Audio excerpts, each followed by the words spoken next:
Okay, I think I'm live.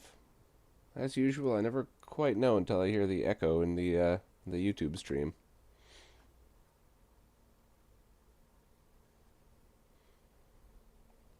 Yep. All right.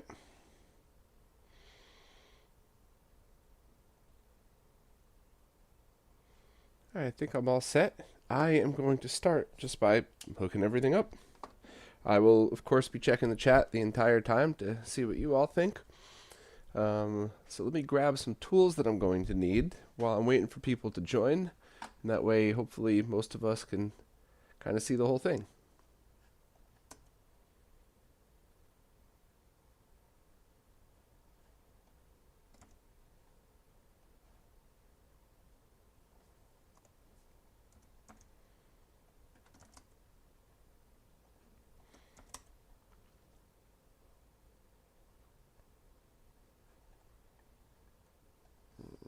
Okay.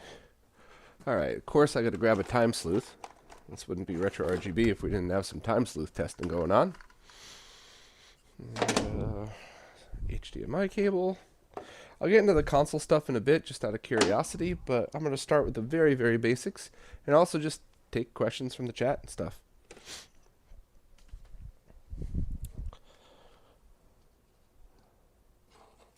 Of course, because I'm very rapidly becoming an old man, I'm going to have like 10 pairs of glasses laying around so I can get everything under correct focus. But I guess let me just start with a basic overview, and if anybody joins afterwards, you could certainly just check out the beginning again for it. So this is a display that is designed to be an LCD replacement for arcade monitors. It's not really designed for home use, although you can with a stand like this. It comes with mounting brackets, so you would actually have this on either side depending on your arcade machine, and you could just mount it directly into whatever your machine's existing mounting was. It does obviously have a VESA mount on the back. Yeah, I'm wearing this headset again because I have a feeling I'm going to be sniffling and coughing quite a bit, so I wanted something I could grab and rip off and not have you all listen to me do that. Let me leave a link to that because I always forget. I lost my train of thought. Coughing snapped me right out of it.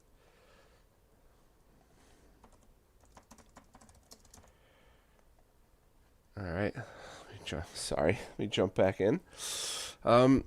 So, right here, we have the IR sensor for the remote control, which is very cool that it actually has a remote control, power button, power LED, and then the same menu controls. And I'll move the camera to get a better view of this, of course. Let me snap it into manual focus mode. Okay. So right here, just like in the thumbnail, it's just got a VGA DisplayPort, HDMI, DVI inputs with the power brick input. It's got audio in and out, and it also has an input for an extension remote control board. And this thing is really cool because that means if you actually have it in an arcade machine, you plug this thing in and you could use the remote. You could mount it the same way you would your chassis controls for any of your stuff. I'm going to try to use this. This isn't the world's greatest remote, but it accomplishes what I need. And once again, this is just that aftermarket swivel stand. And I'm going to mostly be testing the HDMI and VGA inputs. I'll see if I could do the rest as well, but I don't really think there's much of a need, to be honest. But we'll see. Connect this, plug this in.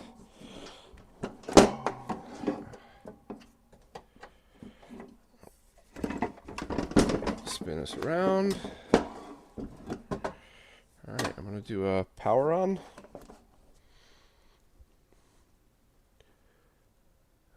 Alright.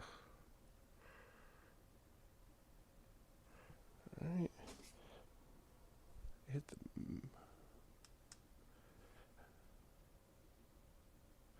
too high of an ISO for you all to see anything at all. Sorry.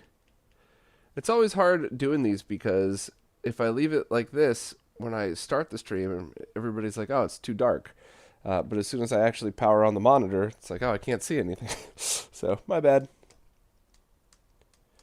Must need some kind of input signal. So let's just start with the time sleuth, because why not? I'll plug this sucker in, and I'll check the chat to see if I'm missing anything. And as always, please let me know if my audio is terrible or if I made some kind of other silly mistake.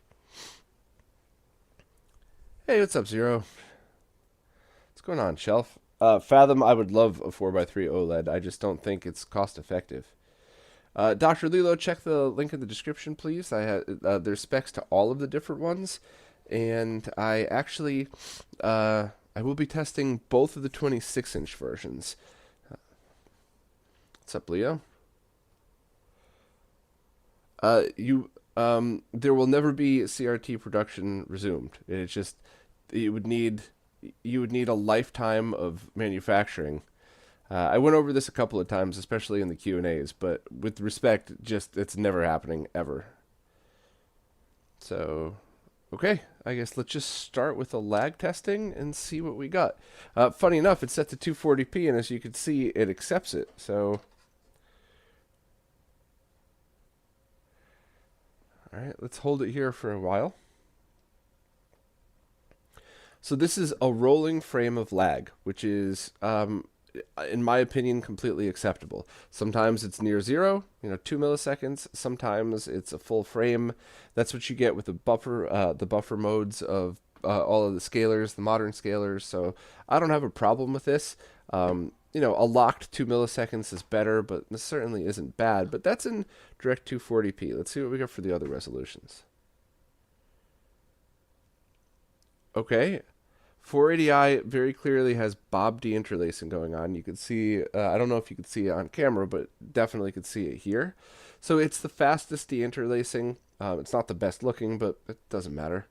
It's if you want a good deinterlacer, get a scaler. But this isn't designed for that, so perfect.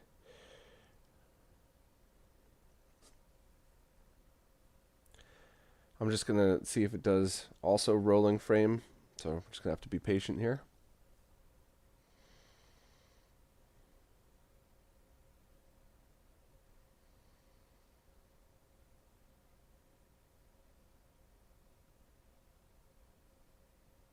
.2 was the lowest. Okay. Let's try 720.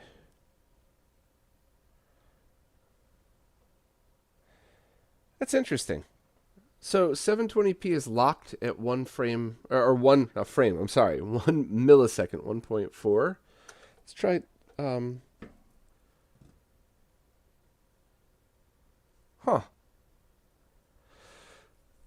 So if you run it in a closer to native resolution, it's 1.5 milliseconds of latency, but the lower the resolution, the more latency you're going to get because it's going to do some scaling. I'm going to leave myself a note about that real quick, and I'm also going to check the chat in a second.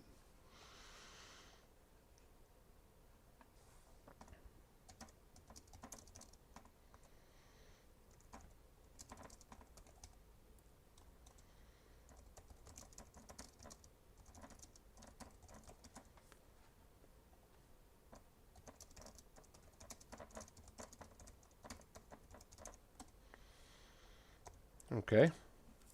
Let me check the chat and see if you have any questions. No, Leo, it doesn't. So let me, I can't believe I forgot that too. Let me leave a link to the desk stand. I'll drop it in chat and in the description for everybody too.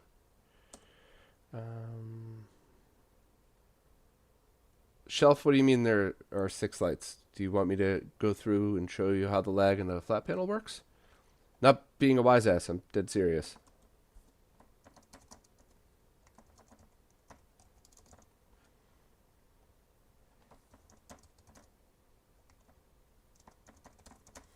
All right, and I also updated the description as well.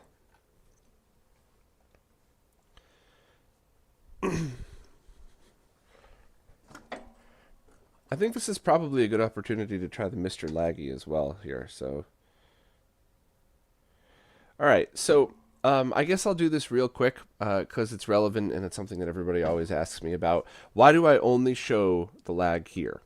And the reason is a CRT draws its image one single beam of light at a time from left to right until it covers the entire display.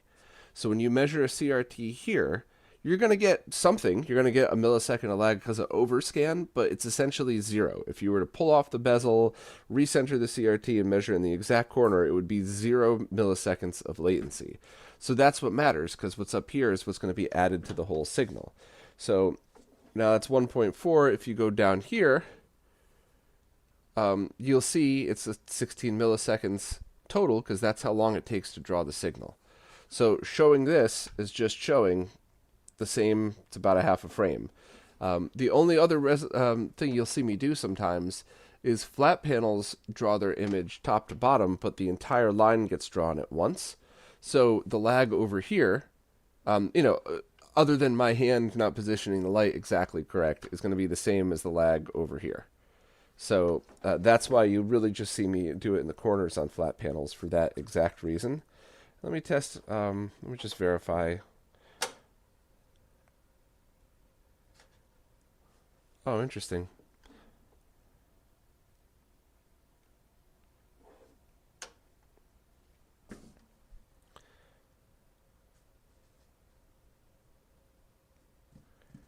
Let's just hold on and wait for a second. Just to double check and see.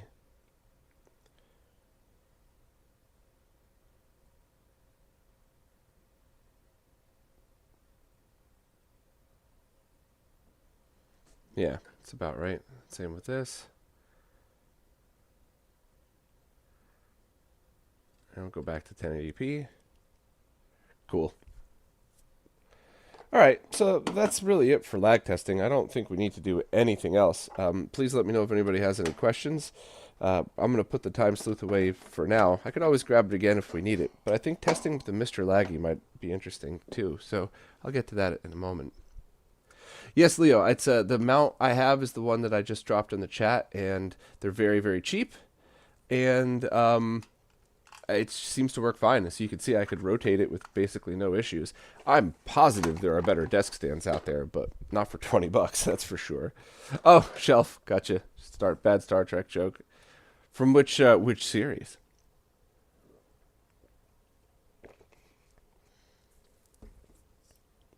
Josh, it's my opinion that that's exactly what this is for. So, with respect to Arcooda, everybody would rather have a CRT. Or they would have a curved OLED that is 10 times brighter than the average OLED now, with CRT mask emulation and BFI built in, which if that was a thing, it'd be $3,000. So this is what you get if you can't find a CRT to replace yours and you don't want to spend $1 gazillion on a custom OLED solution.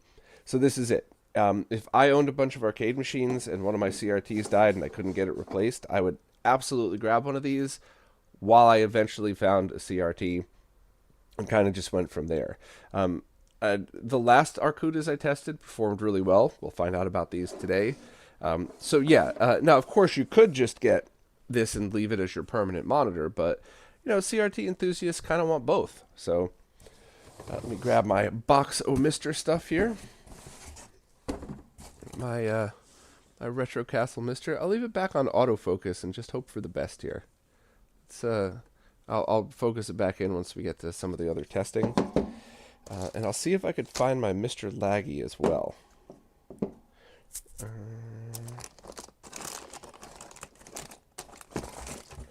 I don't know where that went, so that might take a moment. And I have a bunch of stuff in here that I don't know what it is. Wish I did a better job labeling.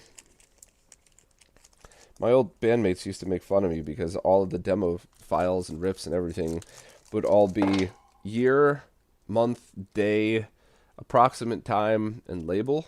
Or maybe label first and then that. But they all had all of those things because I always wanted to know what the latest version of everything was. And I got made fun of in a playful way until like a year later when everybody was like, this is making everything so much easier. So for whatever reason, I must have forgotten to do it on for this stuff. Labeling everything, dating it, and knowing what's what. Okay, let me grab a power cable.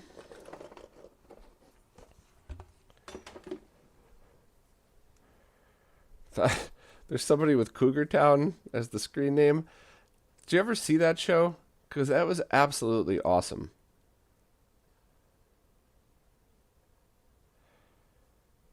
All right, switching this over. That was one of those things where I saw the name Cougar Town and I was like, that's the dumbest name for a TV show. And then the previews for it even made it look crappy.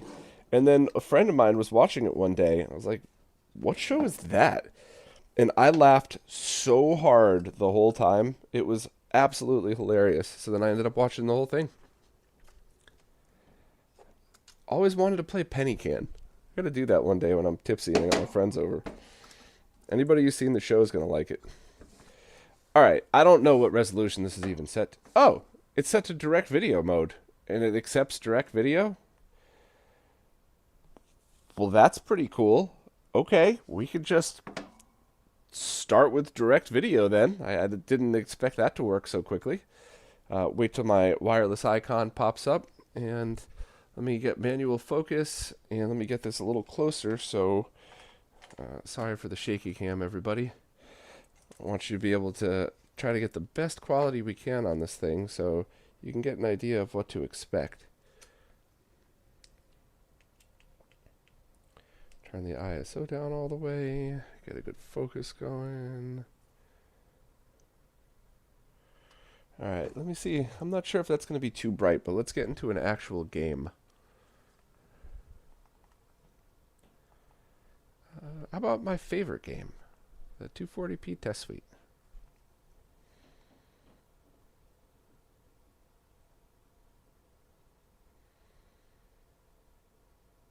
Oh, this core might not actually have support for it. Let me reboot and try that again.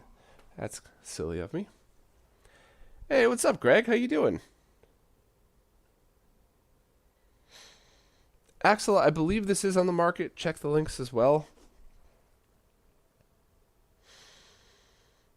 MDK, I think there is a 4x3 monitor with a high refresh rate, but it's one of those weird art ones that's like $3,000 or something like that, and I don't even think it's meant for gaming. What's up, Ariel?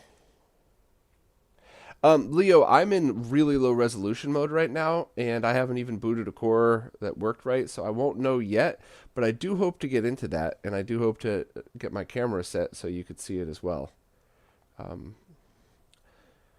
I'm not tech, my friend Chris. He would be able to just look at it and tell you everything that you need to know about it, but I can at least get some decent testing done for you.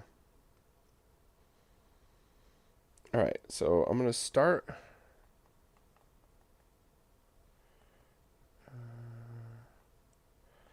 Well, I guess let me go back to geometry and we'll do the monoscope pattern. So now I guess let's dig into the menu and let's try different features here. So the backlight's up to 99. I'm going to turn this down actually because I think it's very bright in person and I think it's even kind of bright on screen. I don't want to make it look dim or anything like that, but okay. Sharpness, we'll get back into that later. I'm going to leave that at 2.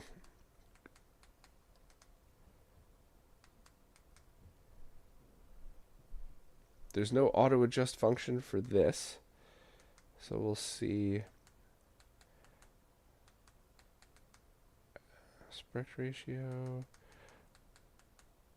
Overscan on, overscan off. That doesn't really seem to do anything.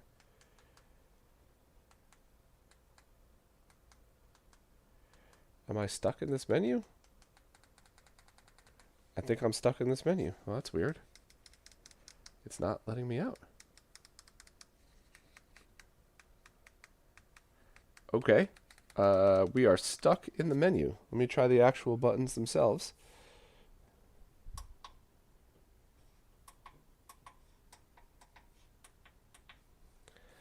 Well, that's very funny. So the menu froze. Okay.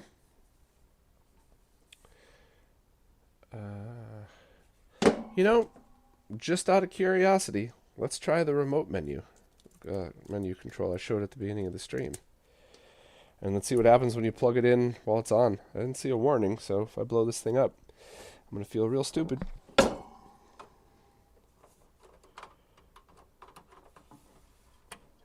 Okay.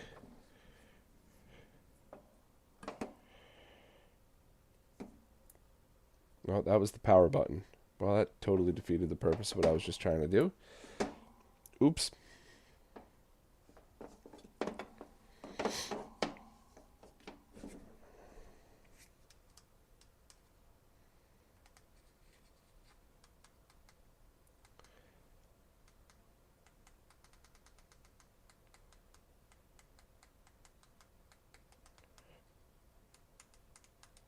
Oh, same thing. I'm stuck in the menu. Alright, I'll try these buttons again.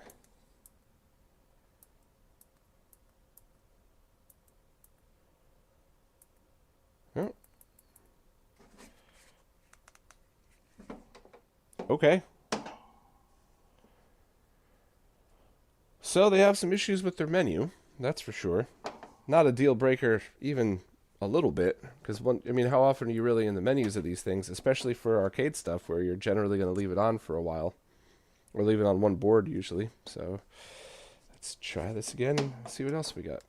And also remember, this is direct video, so we shouldn't really be testing that with this.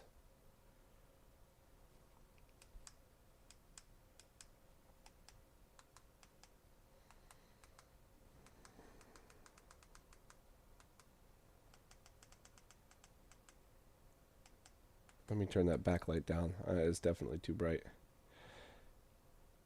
Alright, so I think what this is best done, or it's best for us to do now, is let's take Mr. and put it into the native resolution of this panel and see what happens.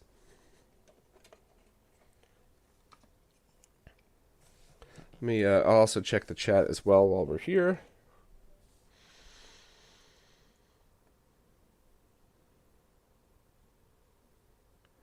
Decider VT 240p is actually in the spec now. It's a weird conversation about how they finally had to add it in and everything. Let's see. Video mode. Let's do 1440, 1080, 60. So I'm just manually typing in the video mode for Mr. I don't even know if this is going to work. We'll find out. I'll boot this up and then I'll get back to checking the chat, because Mr. is going to take a minute to connect to Wi-Fi anyway, assuming this accepts the signal. Does this monitor a FreeSync? I'm not really sure. Well, it works. Okay.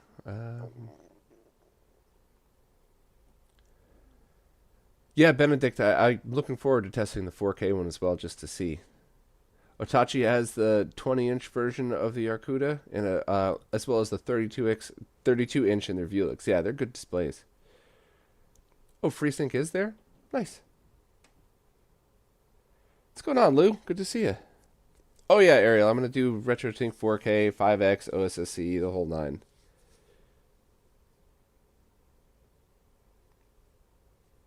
These do take analog signals directly, and I will definitely get to that shortly.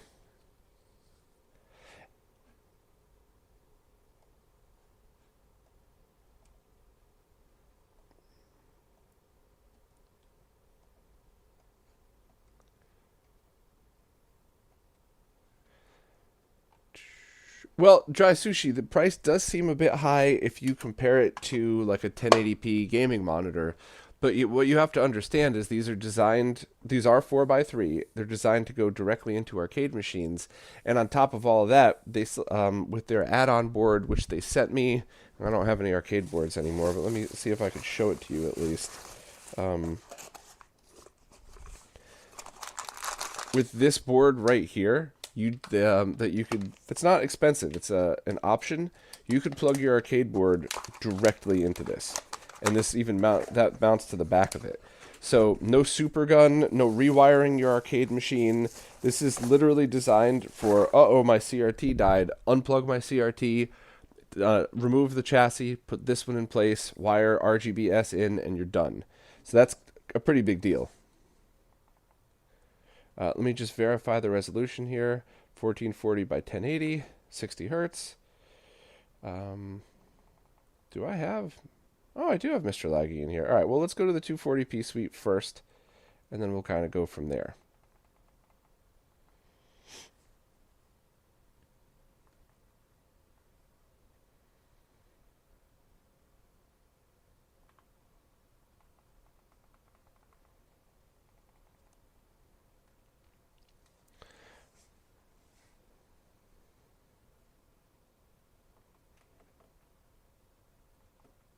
So the monoscope should just fill up everything right away, obviously. Because, yep, okay, cool. And the color bar should look fine too. Yeah. Yeah, everything seems okay. 0, you could still see the difference between 0. Let me turn down the f-stop. No, that's not going to work for you. That's as good as it's going to be, I guess. And that looks fine to me. And we'll do the SMPTEs as well. Yeah, the color reproduction seems totally fine. But let me double check. Does it accept the lowest latency modes from Mr.? Let me check that real quick, and then I can get on to the other testing.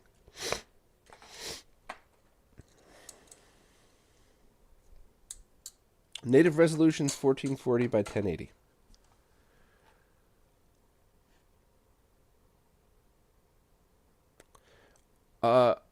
RP marts, yes and no.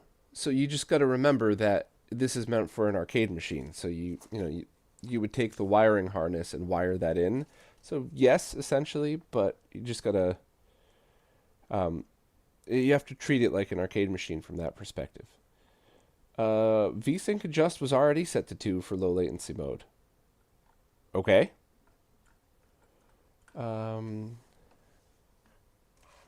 Frame buffer size, let me turn that down just to see.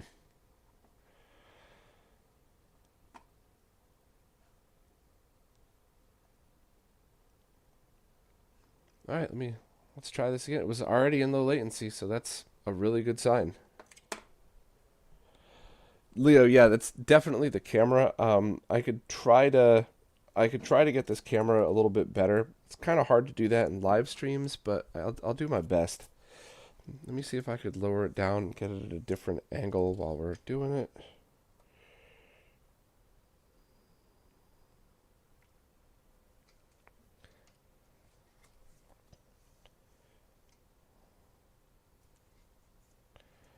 That's sort of good.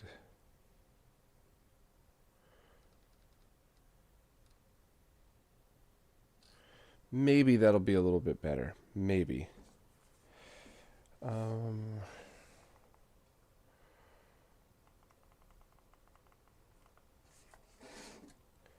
And we'll try out Mr. Laggy as well to see what it says about native resolution versus not here.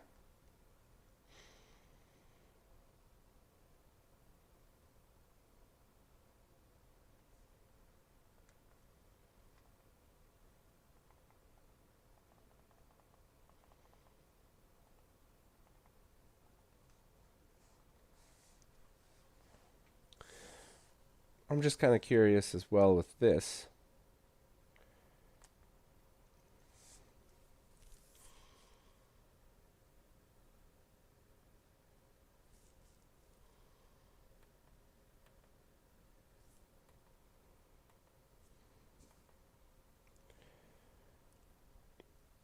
I'm going to try to get the angle a little bit better so you all could kind of get more of a sense of what I'm looking at here. Maybe that's a little better.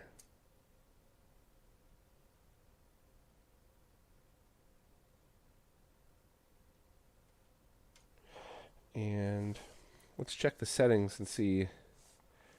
So audio and video.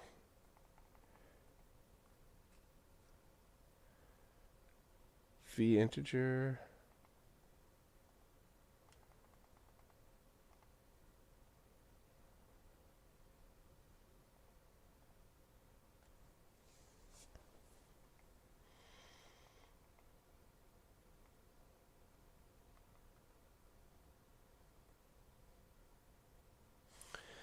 Interesting. So it's not doing the overscan thing that I like.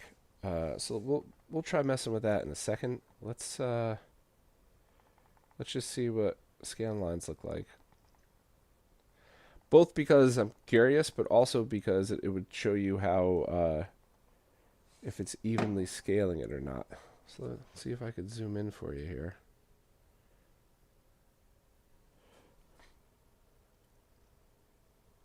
It does look pretty good. Let me turn these off and then test the test lag, and then we'll go back and test what happens if you just send it widescreen 1080p. Reset to defaults.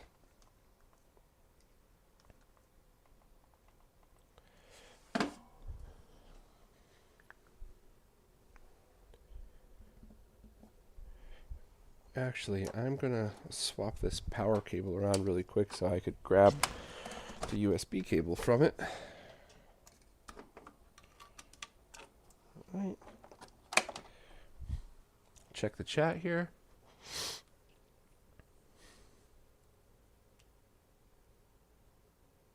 RM parts, exactly, yes.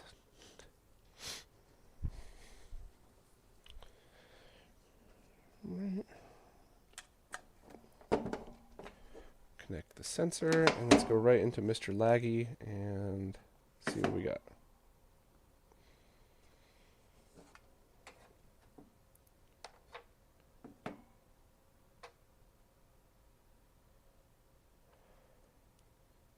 Interesting. So Mr. Laggy could be off by about a millisecond or so, and it's showing 5 milliseconds. Let me just make sure I'm getting a real reading. Yeah.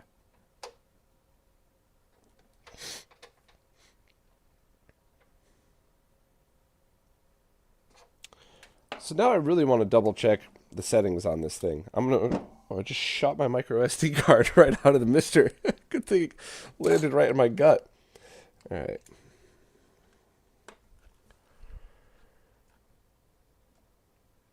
I want to double check a couple of things here.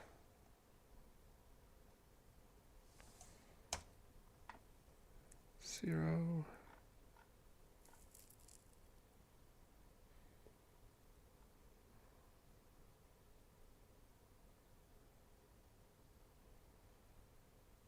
Let me try a different VSync just to see. And then we'll mess with a couple other lag things just to get a real sense of what to expect. And I definitely want to show retro consoles directly into it, because I think that's going to be a good expectation of what to have for arcade boards.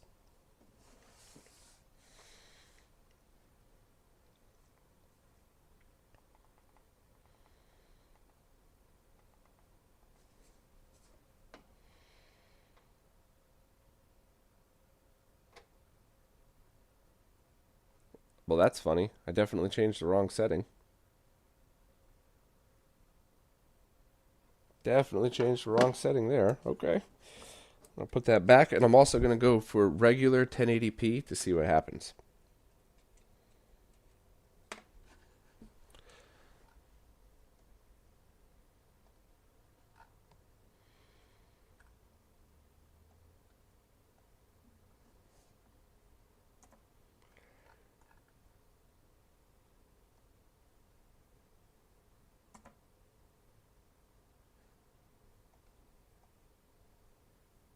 Oh, oops, wrong one.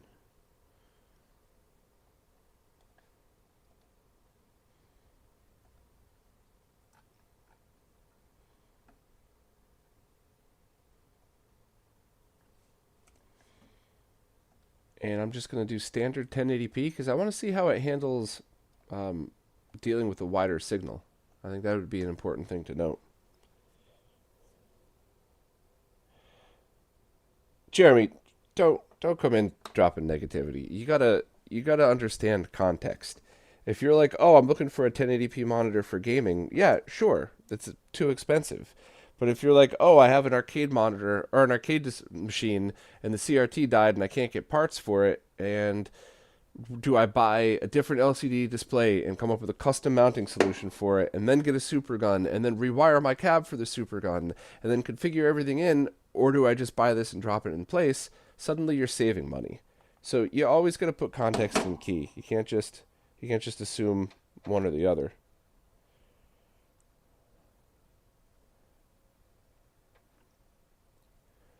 Okay, so the latency, Mr. Laggy showing about 5 milliseconds, and that's including anything that Mr. is adding. So that's still awesome.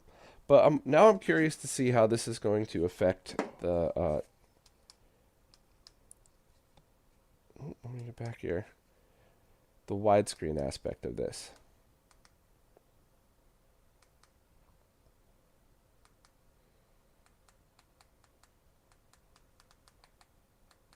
No other settings for that. Okay.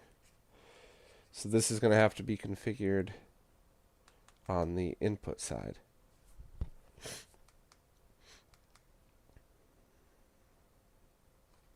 All right. I'll let this time out. We're going to reboot this.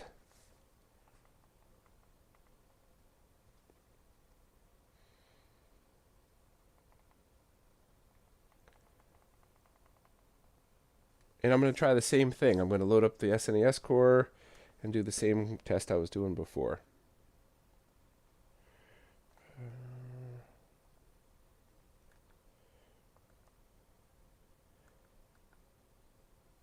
I always forget how to go in and get the last played game.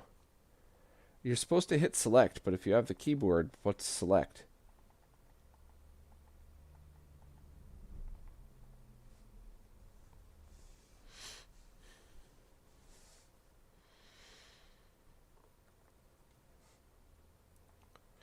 I'll just wait till I get to the main thing, so we're not worrying about trying to scale something with black bars on the top and bottom. Okay. So audio and video. Scale normal. Scale V integer. Vertical crop. So here we go with the 1080p 5x. And then aspect ratio full screen. No. That's going to be interesting when we see this with scalars.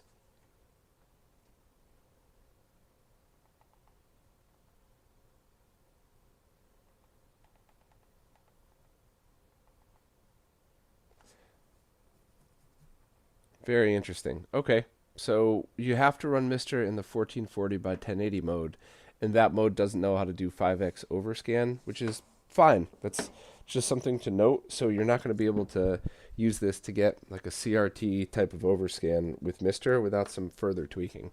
I'm positive you could do it with like a RetroTink, but let's just keep going, and I'm going to set the resolution back to 1440 by 1080.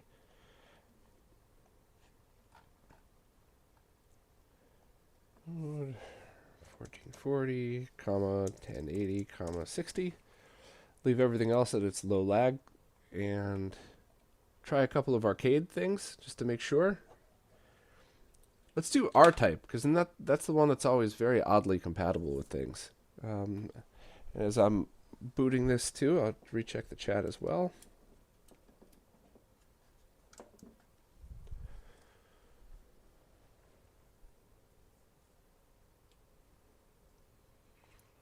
Is it possible to use the analog out from the Mr. on this? Yeah, it almost should certainly be. And I do have the wiring. Let me grab that here. So it comes with a wiring harness and a board that allows you to essentially wire this up directly from your arcade. But instead of the chassis, you remove the RGB wires from the chassis, you wire this in. It has individual RGB control and sets it down to the proper voltage to go into this display. I don't have any arcade boards to test, and this would definitely be something where, in order to truly test it, like I'd have to send it to somebody who has a compatible candy cab, basically. I don't know about the 27.5, but this will fit. You might see a little bit of the black right here, but it would absolutely fit in a candy cab. I can't imagine there'd be any other issues with that. This is the 1440 by 1080 version, essential nonsense. The 4K one is coming at some point.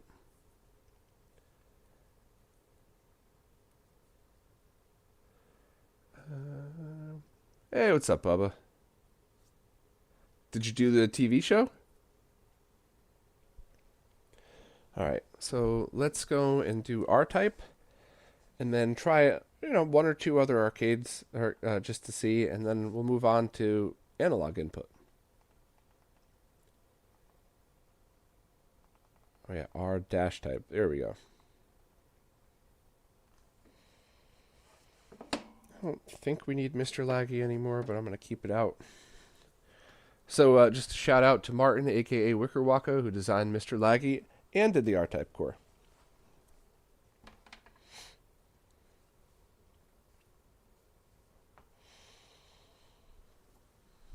Okay, so video settings, video timing, go down to 50 hertz. Whoa.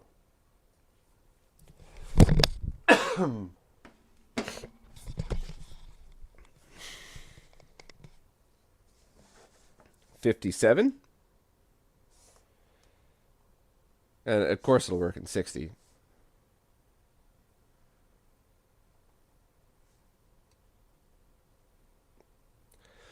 So is 55 the original refresh rate of this?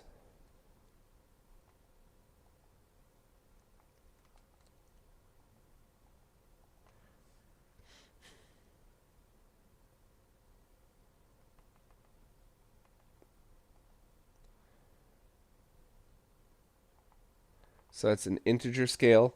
Anybody that's seen my Y5X video understands why. You're going to have space on the top and bottom.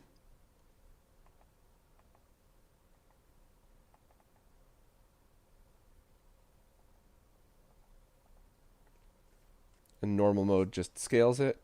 And the normal scaling of the Mister does a very good job. I'm going to wait till I get another attract mode just to show that again. Because I'm so bad at this game, I wouldn't be able to play it and mess with settings at the same time. Alright. So if you look at the kind of shimmer you get there, and you get V integer, and let's see if we still got it. Oh, of course not. Come on. Well, I'll wait one more just to see, and then I'll switch it to, like, what's another good one to test that's a little bit weird, or a vertical one. Vertical shooter's always good to see. No, that scaling looks the same. The Mr. team does a really good job on that. It's not surprising at all. What is surprising is this display is totally compatible with this weird output refresh rate.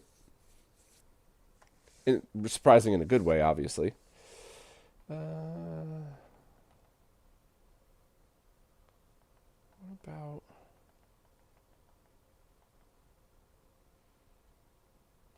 do it on Pachi. Here we go. I'm going to have to reset it up, but we'll see.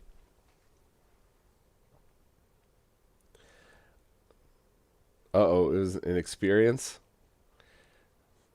Hope it wasn't too terrible. Hey, what's up, Clint? Unfortunately, I had to sell every single one of my arcade boards and super guns and everything. I would love to see a Daytona on this thing as well. And I gotta be honest, this is that's like the perfect scenario for something like this. Just my opinion, of course, because anybody ever walk up recently, like in the past 10 years or so, to a Daytona arcade machine, and all four displays look wildly different, and it looks so silly with them not matching it at all like that. For me, I was always just like, and you don't really need the perfection of a CRT for that. So this would be the perfect example if you had a Daytona 4-player arcade machine and you just couldn't get them looking right. Just put 4 of these in. They all match. It looks good. I do love how you have a Tate game that just looks right, which is stupid, right? Why would I complain if I had a widescreen with there's just some black bars on the top and the bottom? Why would that bother me? It makes no sense. It just does. All right.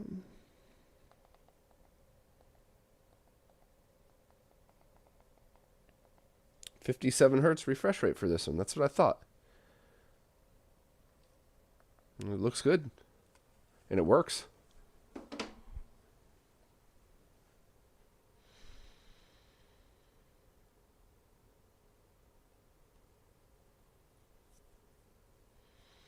Lolo-san, give me 1 second. I'll do you one better.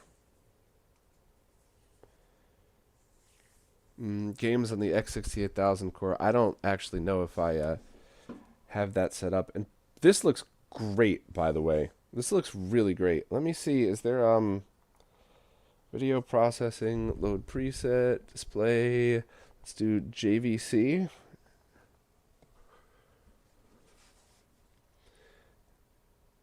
It doesn't quite line up. It's not as good as like a Mister or a RetroTink one. But yeah, damn, that looks really good. Let me put this back so you can see.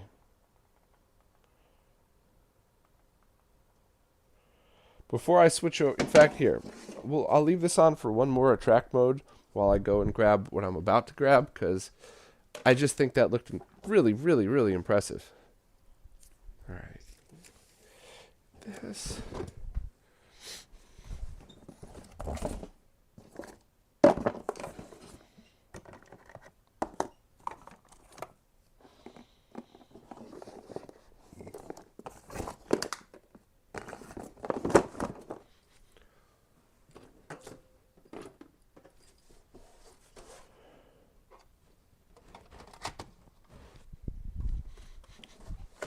I'll check the chat again in a second, but damn, that's just cool.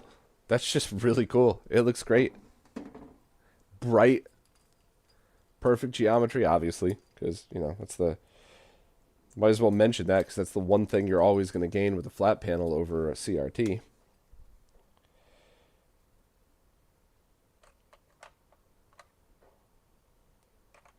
Alright, so what I want to test now... Let me turn off the mister.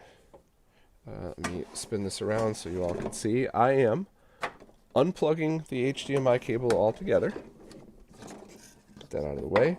And I'm going to use the RetroTink dongles. Let me turn up the ISO just for 1 second so you can see what I'm showing here. So I'm going to use my Nomad with the RetroTink dongle. So it's basically just outputting RGBS over D-sub. So this is exactly what you would get, or similar to what you would get from an arcade machine, because it is RGBS right over the analog video input right here. Let's spin this back around. That is my Nomad, not the monitor, don't worry. Let me turn this off and back on. Reseat the cart.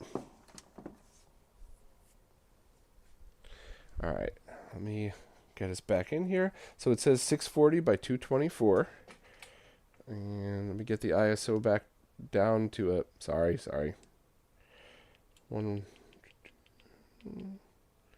Okay, dial this in. Let me see, hopefully that looks okay on stream. I guess we'll see in a minute.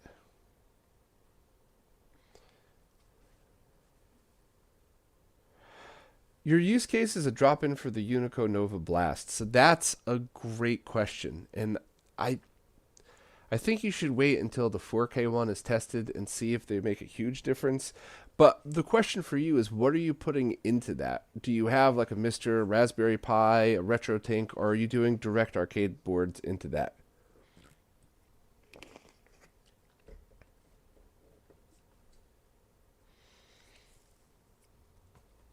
None given. That's a perfectly good one. CRT days. Thank you. I will double check OutZone later on. Let me leave myself a note. Check OutZone.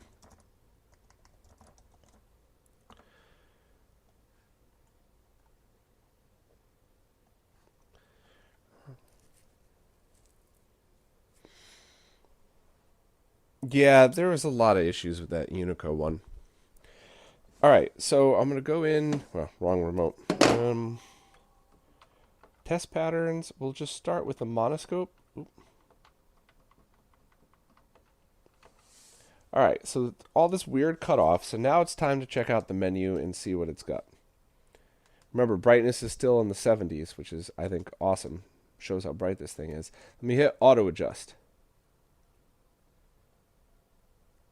That's not bad. It's not perfect, but it's not bad at all. This line is right on it. And no, I mean, it's really good. It's within a hair. Let me see if I adjusted even. Yeah. It was one off. Literally one off. To the point where I just wouldn't even worry about it. Let me back out here.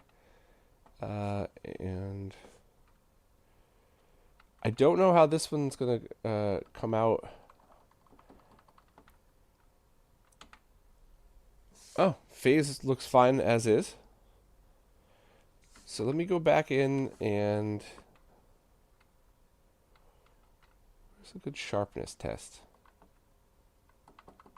So here's the other thing I wanted to show you.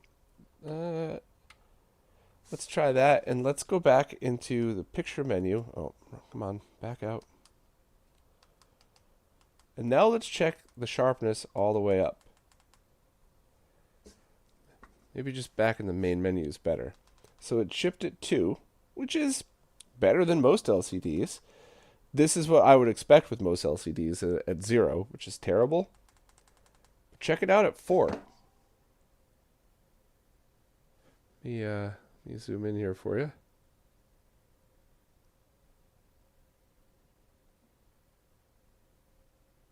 All right, so that's 4, 3, 2, 1, or 0. That's pretty impressive.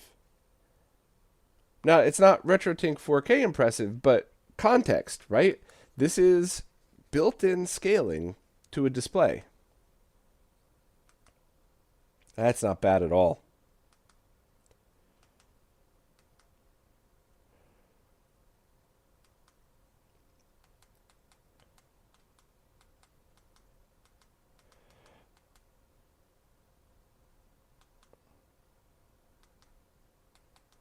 Oh, and the menu froze again. Menu freezes in the advanced menu, specifically overscan. I'm going to leave them a note. Menu.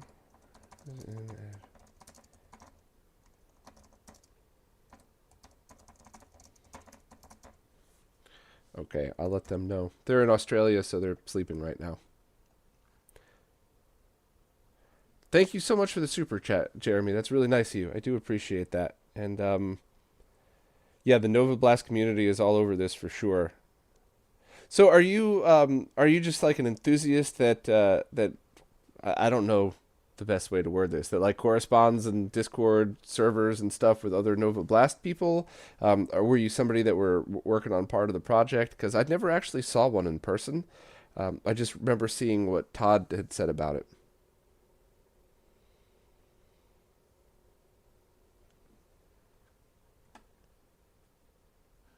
Monitor has a software bug. How 2025? That's pretty funny.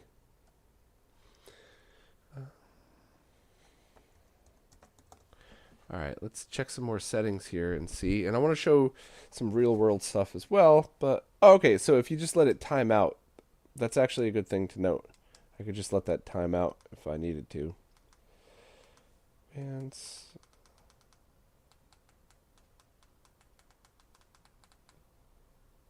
nothing from overdrive as well. All right.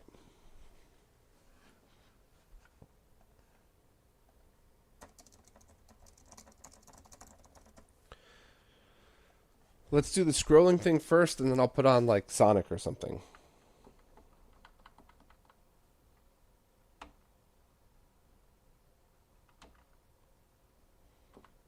I'm just going to wait for this, wait for the menu to drop out. Actually, I think I think the resolution changed. Might trip it.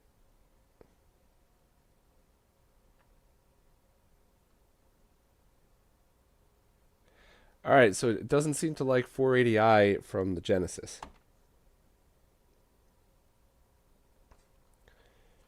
We'll test that again in a second.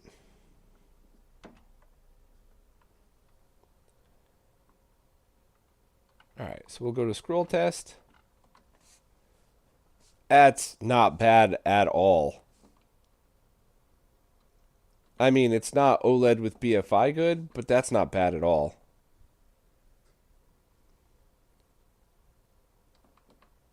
I mean, you still obviously get the ghosting to the right of the mountains and back. That's what you're going to get on every LCD without some kind of BFI or backlight strobing built in.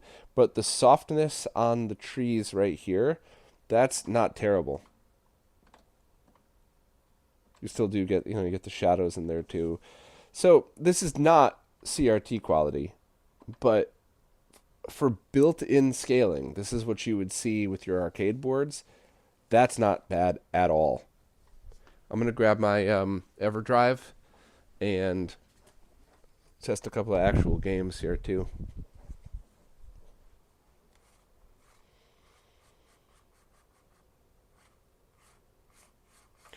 Any insider info on Arcooda designing cabinet-specific frames for drop-in installations? So that's an excellent question, and I have talked to them. That was one of the things that they had mentioned that they definitely wanted to look into, and I wasn't sure how far they had gotten with it. So it's something that I could say without a doubt that they're thinking about. I think the thing stopping them is where to start. What's like the most popular cabs to do this? What's going to be the most demand? And I think they might, and this is speculation, by the way. Don't quote me on this. I might be wrong, but I think they might be waiting to see which one of these sells the best and start with that. So if they sell, 1,020 inches and 1027 inches, then they're going to go out and figure out what the cabinets for the 20 inches are the best and do it for those first. But that's my guess. I don't know that for sure.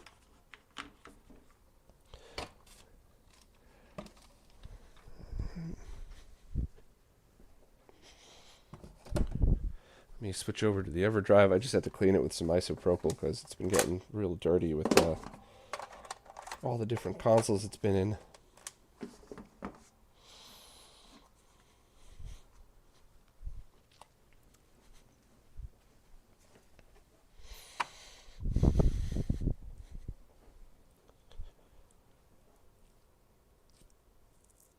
What are the viewing angles like? That's a great question. Let me see if I can demo that. Let me start by just let's set this thing up for failure. I mean that in a nice way. So a digital 480i signal it handled fine, but let's see a real world 480i signal, if you will. And I'll lower the ISO. That's still a little high. There we go.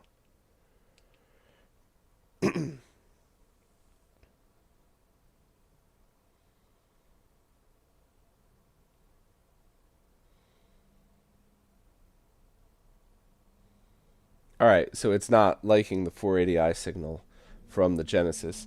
So that means if you have any 480i arcade games, that might not work on this. Does anybody remember any 480i arcade games? There were some from the PS2 era, that's for sure.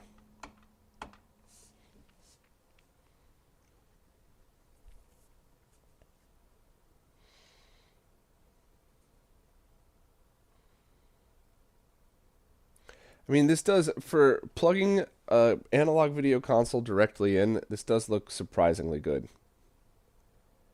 All right, viewing angle time.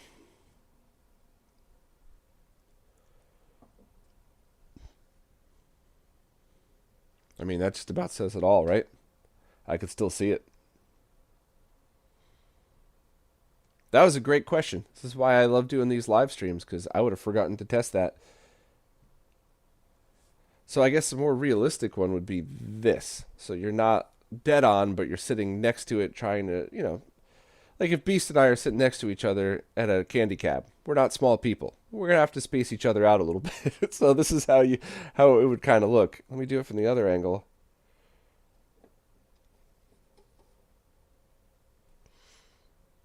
Yeah, I have no complaints from viewing angle here. None.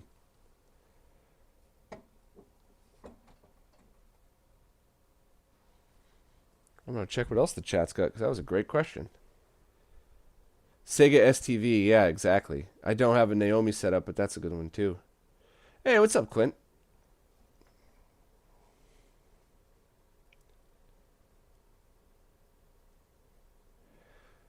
The Sega STV thing, that could, I don't actually have a mister with a VGA out, so I'd have to figure out how to. Guess I could go through a SCART converter. I don't know. That's an interesting one. I think what's probably best is if I switch over to consoles. And I don't know why I just turned that off. Let me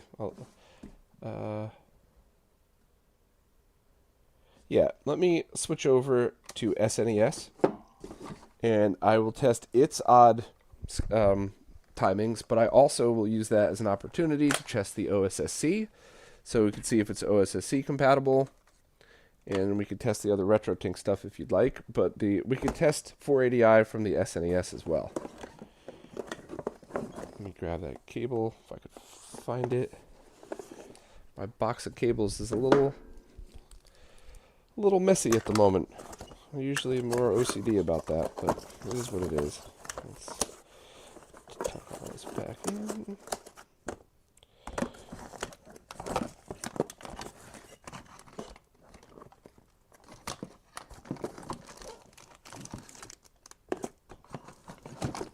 Got it. Can I angle it up slightly? Absolutely. I will do that as soon as I get a Super Nintendo plugged into this thing. No problem.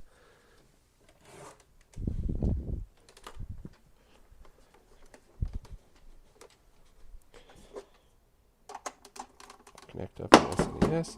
I also like the auto power off, so that way you really just don't even have to turn the thing on if you don't need to.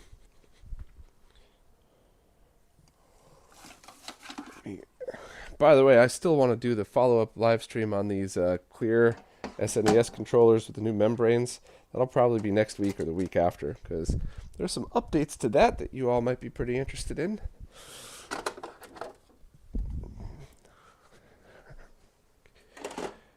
FX pack, and now I just need a power supply.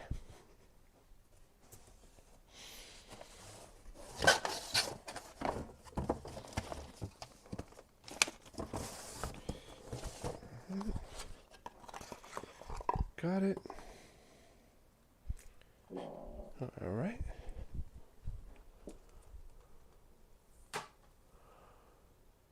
Yeah, Nova Blast Discord. Interesting. A little bleed in the right. No, that's my ceiling lights. Good question, though. Thank you for bringing that up. I didn't want anybody to see that, or to see that and think it's something else. Yeah. All right. Let's see. Super Nintendo.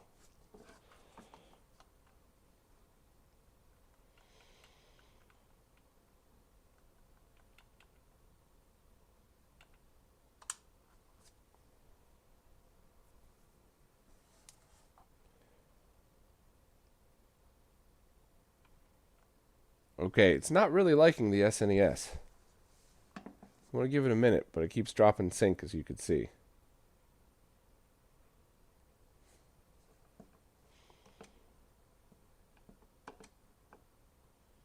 It is accepting the Super Nintendo's 480i signal, but the Bob D interlacing is like blinding. You would not at all want to play a game this way. So I'm wondering how well this thing is actually going to be able to handle 480i signals. Now, but Naomi also has 480p options for everything, right? So that would be a non-issue at all. It's going to continue to drop out. Or maybe not. I should have showed this as one of the first things. It is absolutely processing 240p as 240p and not 480i.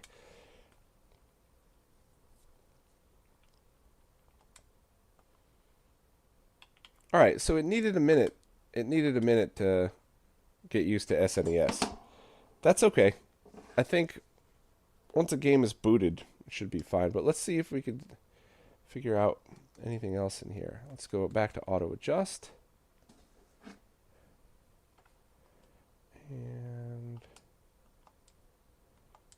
do the monoscope. Also fine, there's some tearing up here. You could probably see that.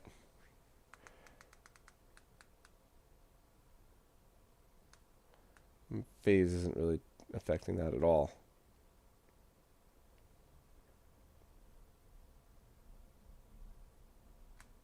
Yeah.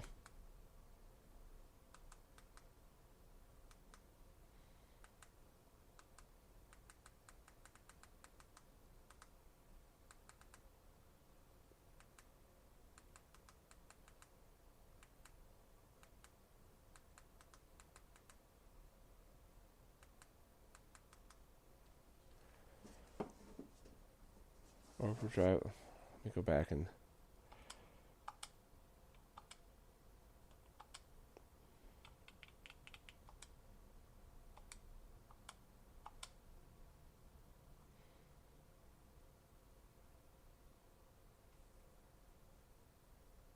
not sure what I just did.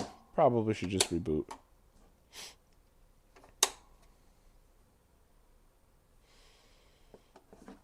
So let's try a game and just see what happens. I guess we could try a couple more menu settings if we wanted to.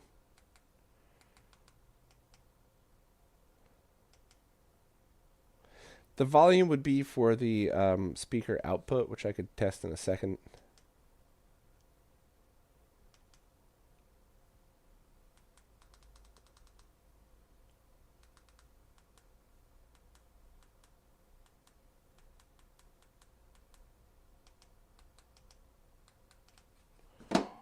In fact, let me get some headphones just to double check that.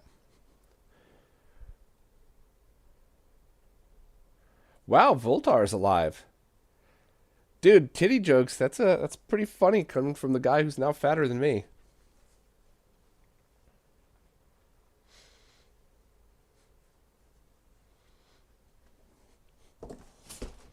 Is it true you OD'd on Hot Pockets and that's why you ended up back in the hospital? We should do a podcast to talk about that. You might need a Hot Pocket intervention, man. You know, those things, they could be dangerous.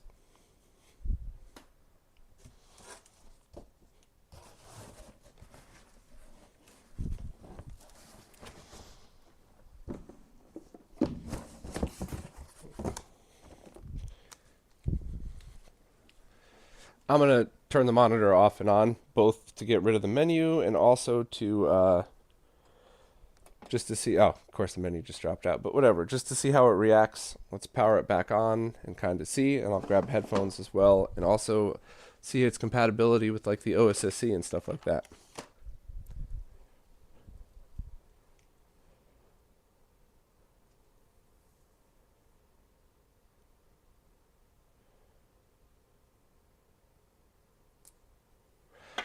Lolo-san, I could probably do that too. I'll do that last because a bunch of other stuff I wanted to test. But how does Thunder in Paradise play on this?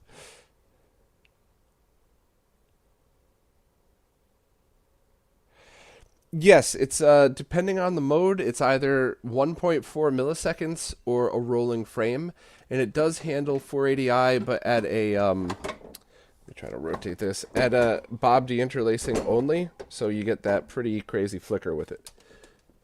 Let me get this plugged back in. Oh, my other cable had popped out here. Let me plug this in. I'm going to plug I guess let me turn up the ISO again. Where's the... Yeah. So I'm going to plug the headphone jack in here, even though it's obviously, I'm not doing headphones. Augs out. This is just to test the sound. Because if you would have it with your...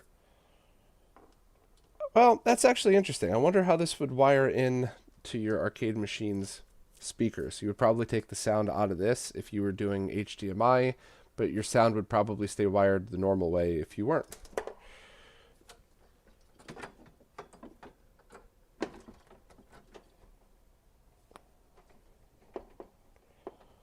Well, that's interesting. It's not really liking that at all. Let's plug Mr. back in to test the audio then.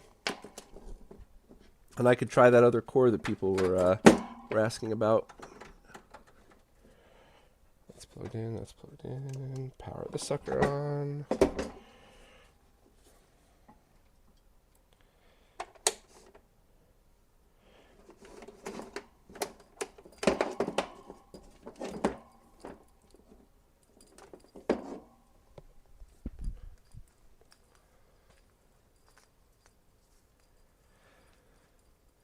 It can accept, so it's a 1440 by 1080 native resolution, and it can accept 240p and 480i, basically 15 kilohertz on up, and it's doing a pretty decent job. It doesn't have horizontal zoom though, so if you send it 1920 by 480 with black bars on the side, it can't zoom. In fact, I'm going to leave myself a note for that. No, not 1920 by 480, 1920 by 1080.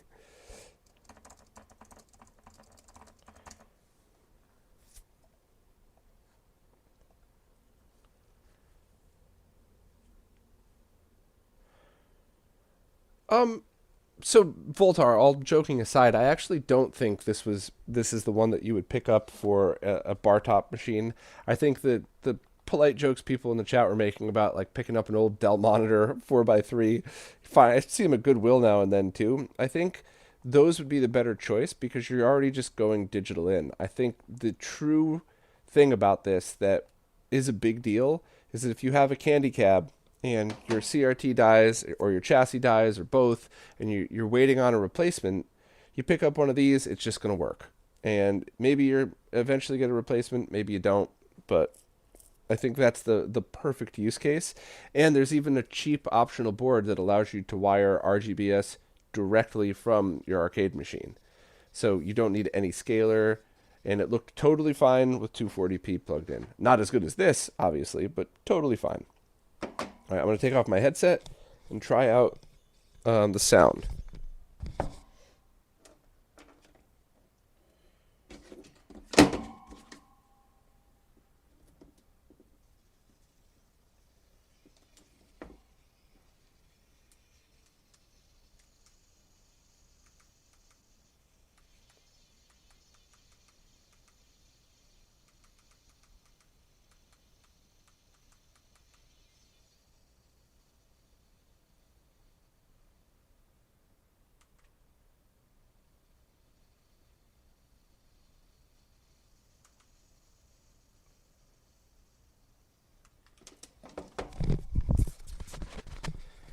Yeah, sound worked exactly as I expected. Treat it as line level. If you, for whatever crazy reason, you did want to use headphones, that would work, but I would just kind of treat this as a line level thing. I'll move on to like OSSC testing and stuff too.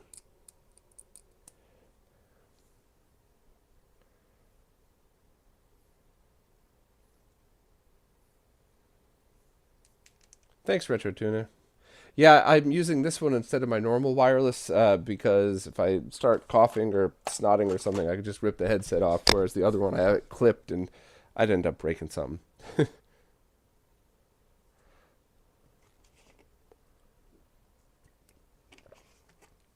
Hey, what's up, Mitsurugi? Any on Mr. I could try? Because over the HDMI connection, it definitely did R-Type and a couple of others. I'm going to start testing the OSSC in a minute, and I could always go back to this.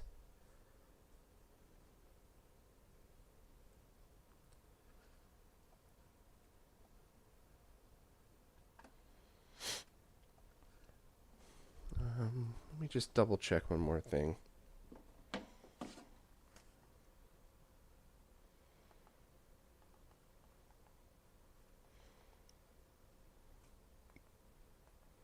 Actually,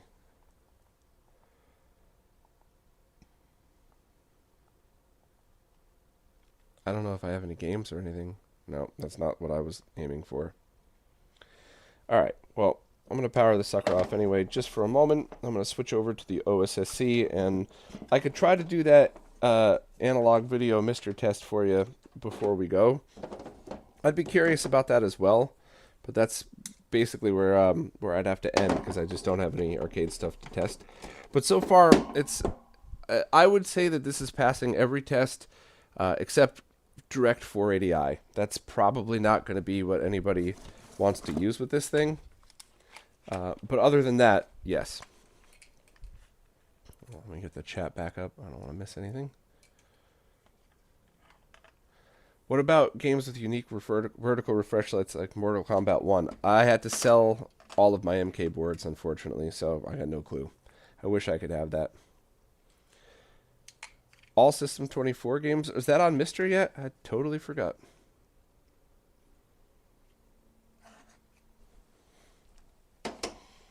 Yeah, so what were the problems with the Unico monitor again? I had totally forgot. It wasn't running at its native refresh rate or something, or Windows didn't accept its or show it right. There was a whole bunch of issues with that, if I remember correctly.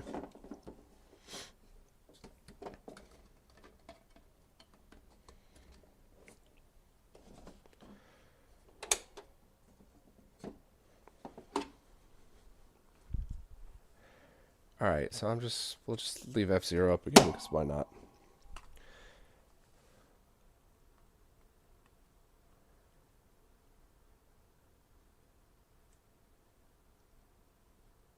So this is what I meant before. So line 5X, let's see, instead of using the optimize, you'd have to use generic 4x3 or something like that. Or generic 16:9.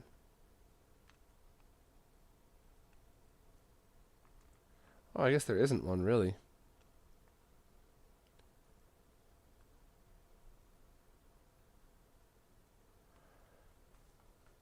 So that's interesting. So if you wanted to use the OSSC, the fact that it's compatible with SNES is great, but you would have to use the 4X mode, which is an integer scale and it does look great. But that, for whatever reason, always comes out as 4x3. Yeah, so you have 720p with the bars on it. 2X should be yeah. So all right. Well, not the best scenario, but let's switch over to the RetroTink 5X. At least it's compatible. But yeah, the no zoom for widescreen sources, that would be an issue. I mean, I'll use the dumbest example possible. If you wanted to put one of those like classic consoles on this thing, you'd have to set, well, no, that's not even an issue because you'd have to set it to stretch mode. I guess that would really only be a thing with Mister if you wanted to do 5X overscan or anything without aspect controls. Like the OSSC, you could probably dial it in manually, but it would definitely be a bit more work. So let's try the Tink 5X and see what that does.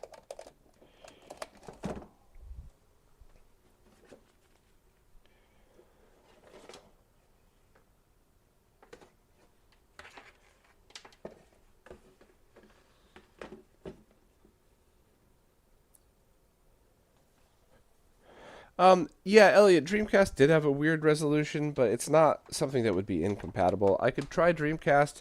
Mine's been giving me crap lately, so I don't know if it's going to work, but I could certainly try it before we go, if I could find the VGA cable for it. All right. Donkey Kong's another one to try. I could definitely try that. I'll try the rest of the Mister stuff if I can get the conversion properly. All right, so input, SCART, output. So here's, all right, 1080p over. Confirm. And then let's go scaling. Nope, sorry. Or the H sampling. So there we go. As long as you set it to 16:9, it'll fill the screen for the 1440 by 1080 mode. Now you miss the ultra sharp dialing in of the consoles, though. That's the difference here. So that would be a problem for people who are really going for ultra sharp with the RetroTink 5X. I mean, I guess.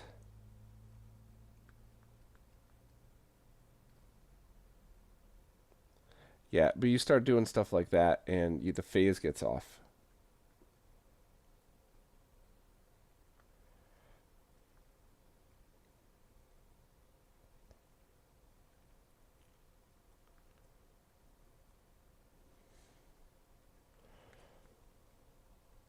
And let's just see. Yeah, it looks a little weird. It doesn't line up perfectly. It's not bad, but oh, that does kind of look terrible. So there would have to be some kind of 4:3. Like, let's see what happens if, well, 480p would still be 720 by 480, so I imagine it would still, yeah, be centered weird like that. Be 1080p under. No, it's not really lining up.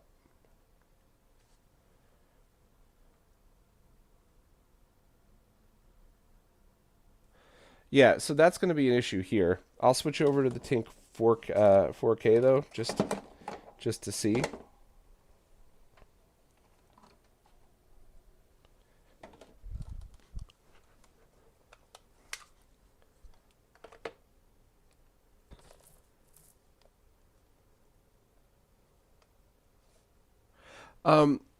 RG Dickinson, yes, I did show the auto adjust for analog sources, and it worked. It was one off. That's how good it was. That's definitely a compliment. It was just one pixel off that I had to adjust, and to be honest, if I was actually gaming on it and not just testing, I wouldn't have done that. I would have just left it as is, and it would totally be fine. All right, let's try RetroTink 4K with Super Nintendo and see what we got.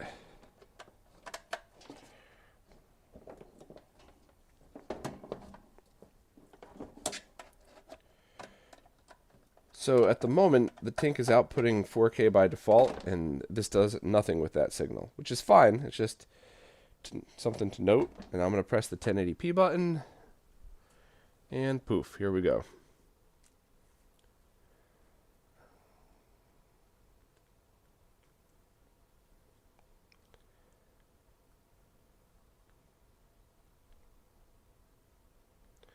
Let's go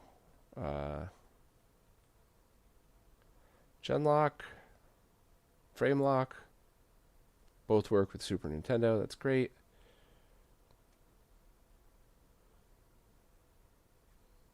I wonder, does this accept HDR? It does? Okay. Not the best, but okay.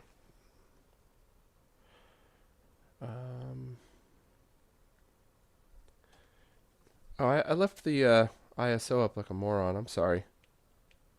Let's bring that back down so we could all kind of see it a little better. My apologies. Sorry about that. All right, advanced settings, scaling and cropping. So proportional, we're going to do a 5x scale vertically. If we get the picture back, yep. And then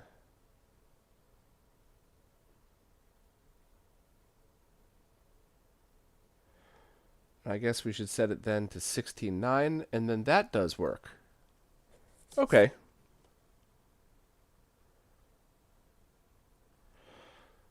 I had no doubt that this would be possible on the Tink 4K, and we're gonna. I'll try to create a custom mode line real quick to just send it its native resolution. But I did want to see that. I do also want to see it with my favorite profile here. Let's go down CRT, TV, and PVM emulation by Kuro. It's going to change the resolution, so I'm going to have to manually mess with this again. All right.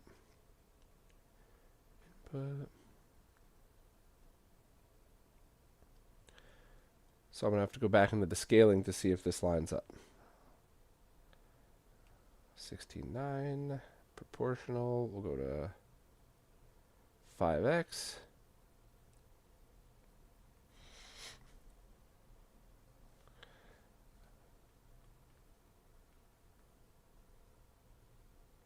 Yeah, I wouldn't use HDR on this monitor, but that looks like it lines up perfectly. All right, so that's cool. So using standard 1080p output, you just set the Tink to 16:9 and you're good to go. But let me try it with a custom mode line, just to see, just because why not?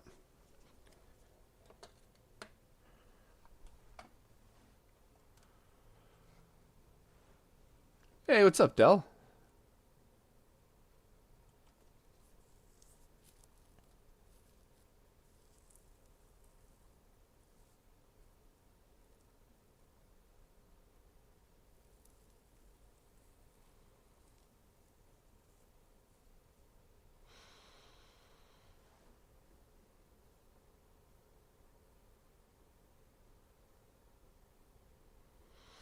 Oh, Rune, thank you very much. I will, let me try that now before, well, I'll do the mode line and then I'll swap out HDR. So thank you. I appreciate that. Try it in the menu. All right, so 1440, 1080 at 60. Gonna add that right in.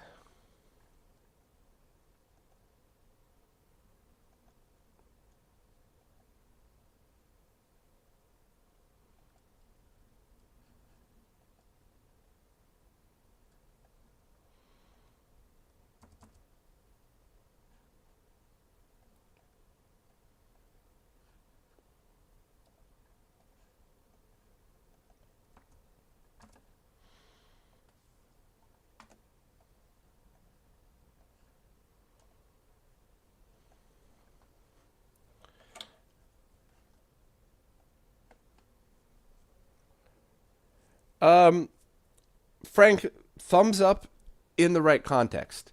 If you're replacing a dead CRT in an arcade machine, definitely thumbs up. No hesitation whatsoever. If you're like, oh, I really want a 4x3 gaming monitor, depends what your sources are. Certainly not bad, that's for sure. All right, we'll do 1440 by 1080. And obviously, we're just going to go back into the scaling and set it to 4x3, not 16:9.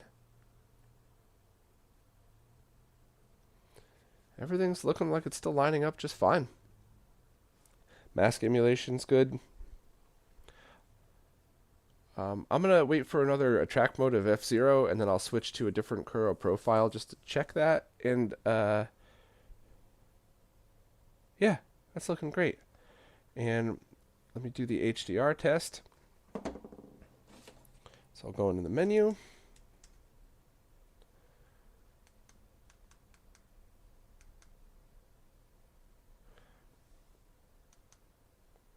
Ultra HDR, here we go. Hey! Okay. Thank you so much. I would not have thought of that. I'm leaving myself a note. Shout out to Rune.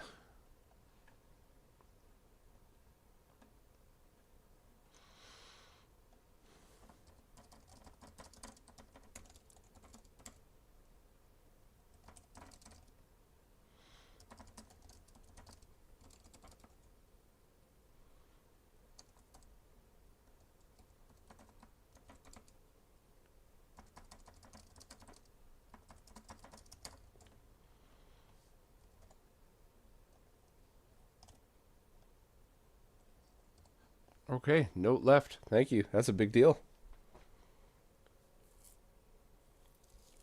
Dell, the desk stand that I bought for this swivels in both directions, and it looked awesome. But if you're putting it in an arcade machine, obviously whatever the orientation is what it is. Do I think it'd be good for retro PC builds? Yeah, but if you're just doing a retro PC, you could just get a used 4x3 monitor somewhere, and it should be fine. That's kind of one of the reasons why I'm not really a big fan of the checkmate monitor. It's a lot of money for a lot of stuff, and you're really paying for the aesthetics, which if that's what you want, awesome. But, that's when people are like, oh, why don't you just get a used Dell? It's the same thing. Yeah, kind of is. Whereas the real purpose of this is arcade machines. But, if you got a big budget and you wanted to build something like this, as you can see, I'm digging it. I think it looks pretty cool. But let's try one other profile. We'll go back into Kuros again. And let's do JVC D series. Yeah. And I have to manually set it to the other resolution. Switch the input.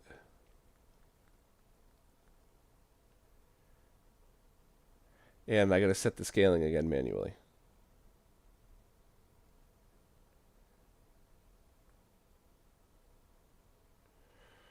Yeah.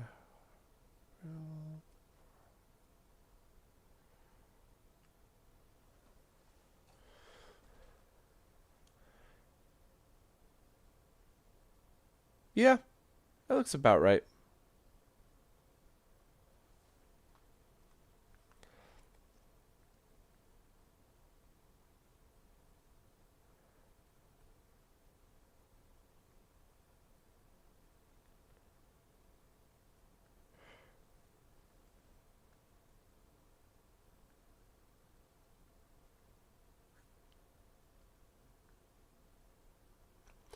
Funny, for just my preference, this is not, rule by any means. The PVM 2005 profile that Kuro did, I actually think looks better in 1080p because you can see the mask defined more, which makes it more like a much lower TVL PVM. But the D series one I actually like better in 4K. Let's try another JVC one here just to see. Once again, I still have to, every time I try these CRT masks, I have to reset everything. So,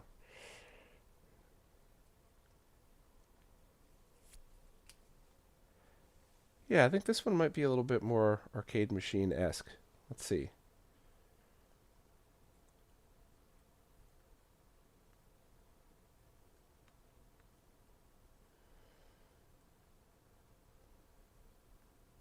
Yeah, that's pretty cool. I think that's probably the one I'd pick for an arcade machine, I guess. And that does look great. And this is with, so that's with the brightness at, what is this?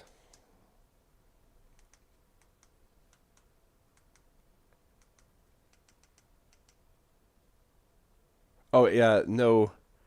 What is this? Dark enhance? Let's try these.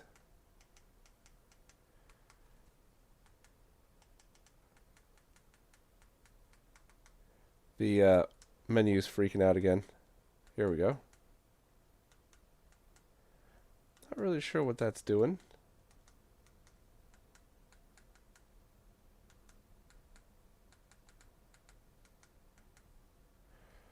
Oh, sharp enhance looks pretty cool.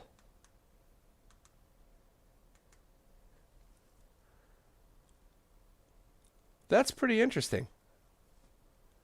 Let me see if I could remove that here. Exit. That's pretty neat. So if you have HDR turned on, you could have that mode enabled, and that looks pretty cool. I'm not sure how well this is coming across on stream, but it is pretty neat. Let's turn off HDR. And then go back into the menu and turn up the backlight all the way. I mean, that's pretty close in brightness.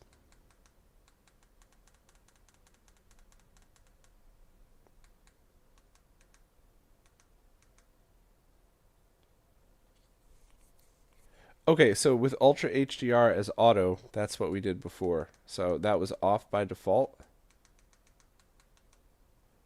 And auto, and yeah, okay. Well, that makes perfect sense. All right. Yeah, I know, this is pretty cool. I'll start messing with the analogs. Actually, let me give this a minute and ask the chat. Anything else you want me to test before I try to mess with the Mr. stuff again?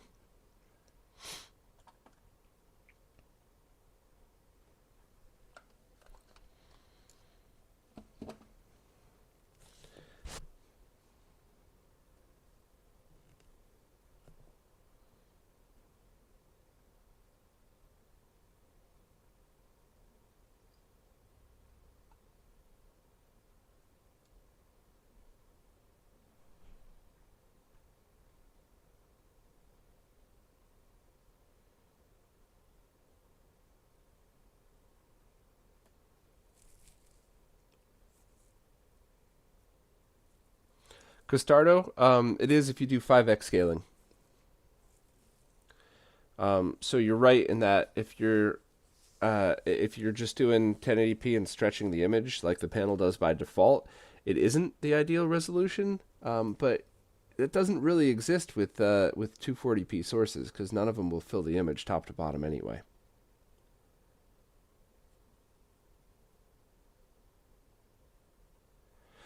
Voltar, I actually agree. Using an external processor might take away the point of it, but people want to know, right? Is this something, if they're building an arcade machine and they want this exact thing, and, how does it work with all these scalars? That's definitely a question that people want.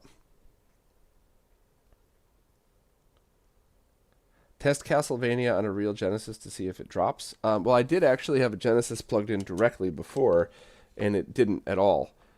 Is there something specific about Castlevania that that would be different than like 240p test suite swapping different resolutions. I'm down to test whatever. I just want to get it right. And I'll also try getting the Mr. output to the VGA input, the analog output, just to see if I could get all that, so we could do that testing. Now, anything else anybody wants, let me know. Let me get the SNES out of here, and I could try the Genesis thing again if we need to.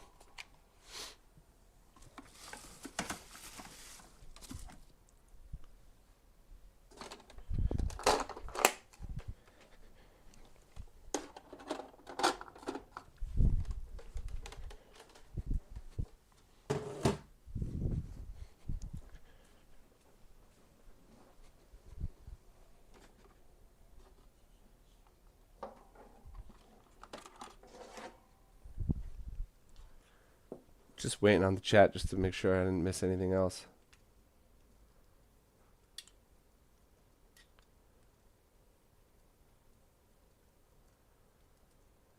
Good question, Jake. And I'm not sure. I think they have digital signage panels, but I believe they're all very, very expensive.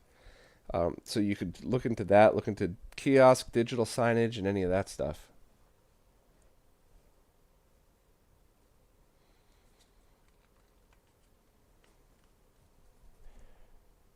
Oh, all right. Well, that's a great idea, Voltar. I'm getting it right now.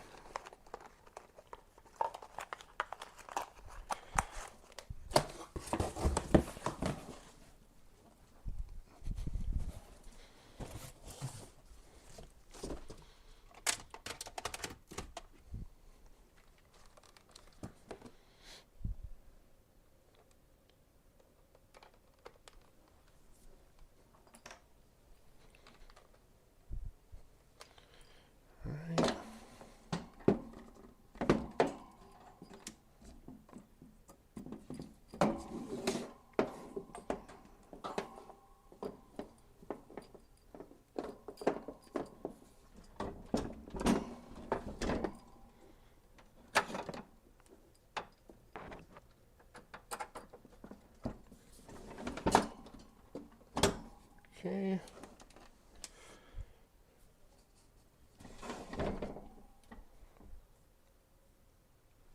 Let me try to line this up so it's a little better.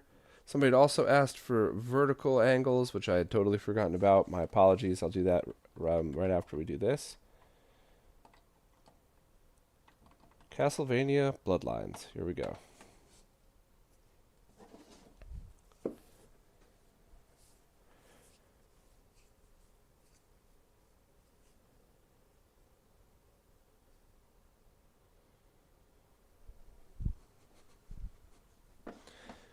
In Voltar, I think you might not have seen this before, so let me just go in and I'll start the game and then I'll show you as well.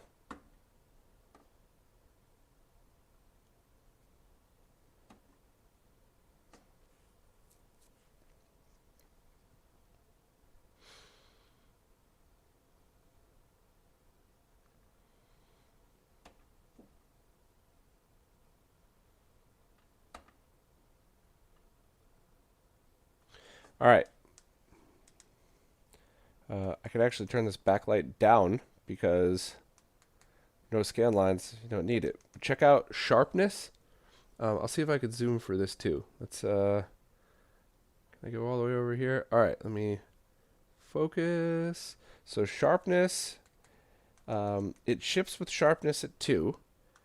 This is Sharpness at 0. This is what I expect with most flat panels. But then, oh, hold on. So 0, and then I'm turning it up, and it's built-in scaling. Let me see if I can dial this in on my camera as good as possible. So this is the panel's built-in, or I don't know if it's integer, but it's doing a sharp scale, and I think from that point of view, it is awesome. I mean, it's not RetroTink awesome, but it's built into the panel. So you plug your arcade machine in, and it looks great. Better than any other flat panel I've ever seen take direct 240p. And let me get the angle What's the best? I think the best way to do this is to pick my camera up, so please excuse the shaky cam, everybody. Let me, should probably have gotten a brighter game. You know what? Let me do Sonic again for that. Sorry, everybody.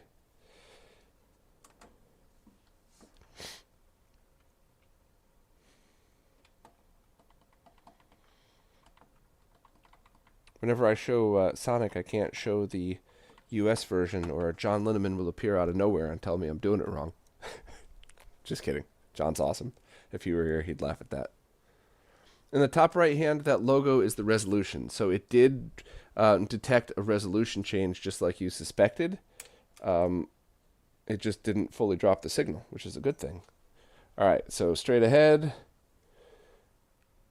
That's the top-down viewing angle. That's the side viewing angle. I'm trying to keep it at the right, at the same distance. That's the bottom up viewing angle. Yeah, I'm pleased with the viewing angles on this thing. Let me spin it to the side one more time for you all. Oh yeah, of course it's when I'll wait till the thing comes back in. Yeah. The only thing it didn't like, Voltar, if you're still here, it didn't like the 480i from Genesis. It did accept it from Super Nintendo, but it's pretty harsh Bob D interlacing.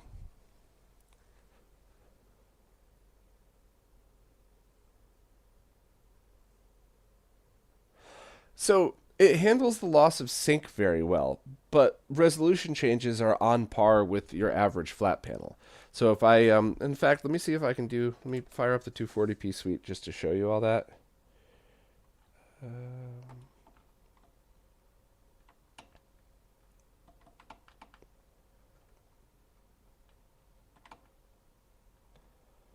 So let's do like scroll test 320 by 224. Okay, cool. And then scroll test 256. You get a quick dropout, very, very quick dropout, and then you see that pop up that shows it's the different resolution. So that's good. But if I went from if it accepted the 480i from this or something like that, that's when it would take a little while longer. So yeah, mostly good, but it's not going to miraculously go between 480i and 240p like a CRT would. All right, so now let me try and get Mr. plugged into it with the tools that I have available to me. It's going to be a bit of a challenge, but I'll see what I could do. I keep forgetting I got to buy one of the Mr. I/O boards with the VGA out just so I don't have to worry about this.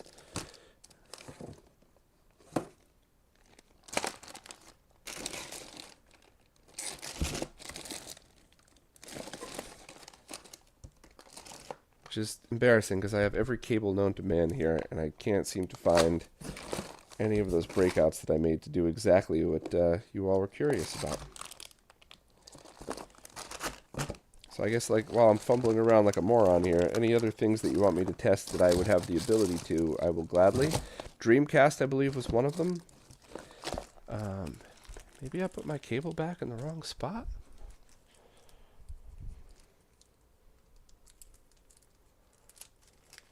Yeah, Voltar. So that's why when you were saying you're interested and you're thinking it for a 4x3 monitor, that's not what these are designed for. They're designed as arcade replacements because you plug the RGBS from the machine directly into it.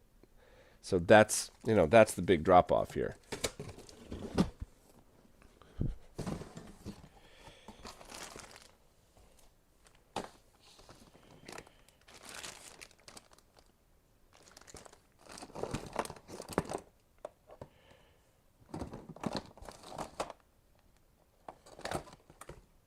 Wow, I have no idea. All right, at least I found my Dreamcast VGA cable, so I could try to do that. But my Dreamcast is messing up too, so y'all will have a pretty fun laugh at that while when I try to get that working. I might have it here. Let me.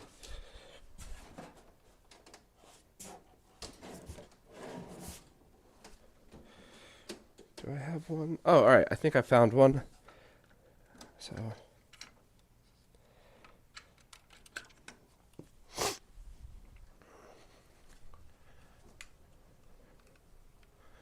All right. Well, let's hope I don't blow this up with the wrong settings. It's certainly known to happen with me.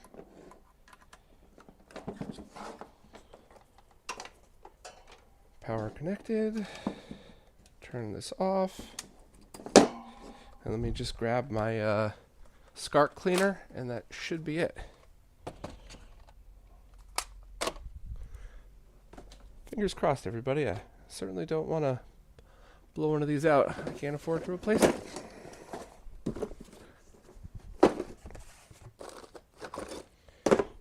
Right.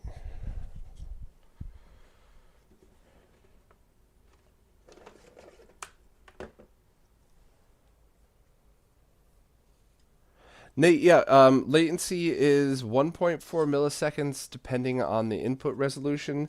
The higher resolutions, it can handle that. And if you're sending it just an arcade board directly, it's a rolling frame between 1.4 and 1 frame, just like modern scalers, so not bad at all.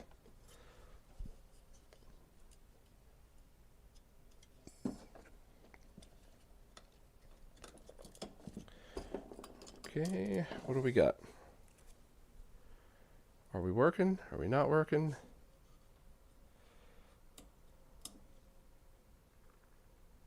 Oh, it's not plugged in.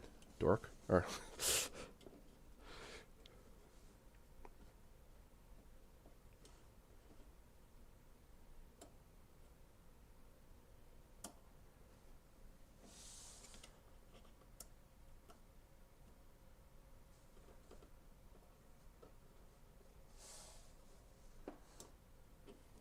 so this actually, I'm glad the recommendation was made for this, because that this does just confirm that you do absolutely need TTL level sync over the VGA port, which is not a problem at all, because anytime you plug something into VGA, it should be TTL level, whereas 75 ohm termination with RGBS is something you find over SCART.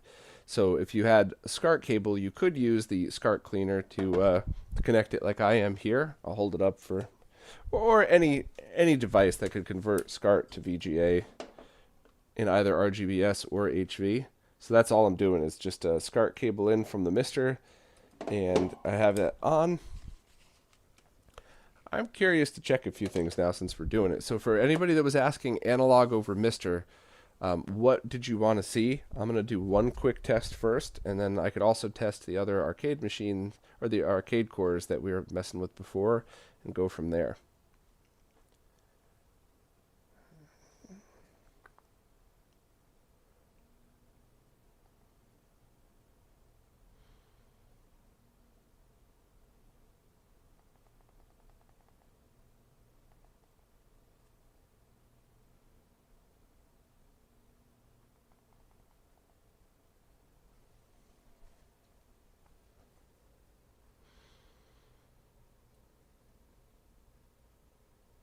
Spectrum, no, this is a 26-inch version. This is definitely bigger. It's a 4:3 aspect ratio.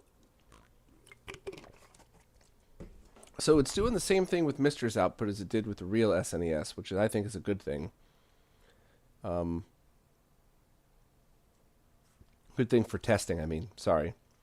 So it's taking a minute.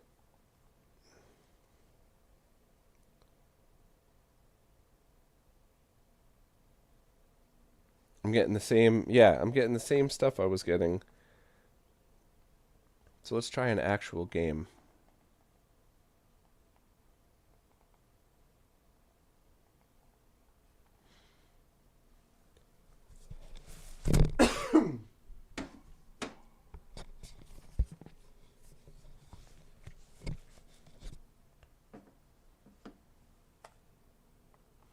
I'm going to try a different core, because now I'm not really sure what the issue is.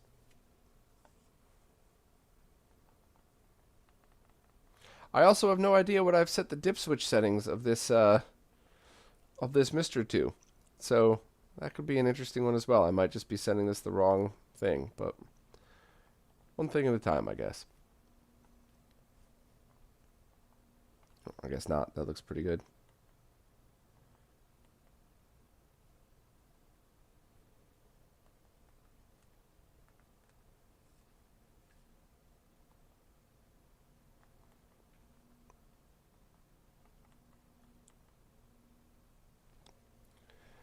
So for anybody that was curious, okay, Lolo, I'll do that next.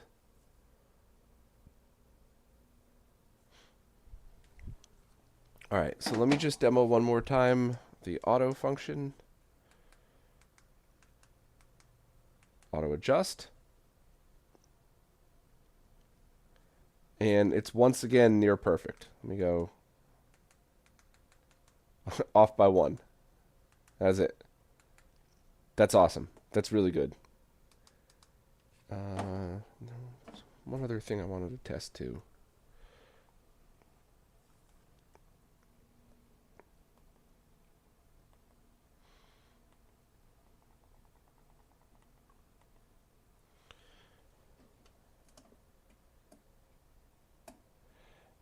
So it appears to have a low pass filter already built in, which is excellent. You need a low pass filter when you're going from analog to digital. It's a requirement, otherwise it's fuzzy, because when I turn the low pass filter on the SCART cleaner on, it gets blurrier. Not a lot, but just a hair.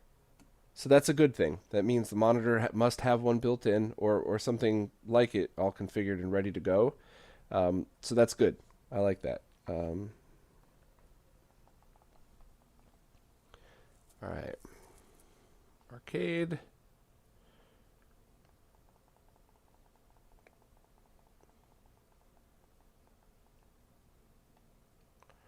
R-type, and let's check this sucker out. Probably going to take a moment to sync, but that's totally fine. Spectrum, this has DisplayPort, HDMI, VGA input, DVI input, and it also has a converter that you could buy that will that will convert your arcade boards, your arcade machines to input directly in.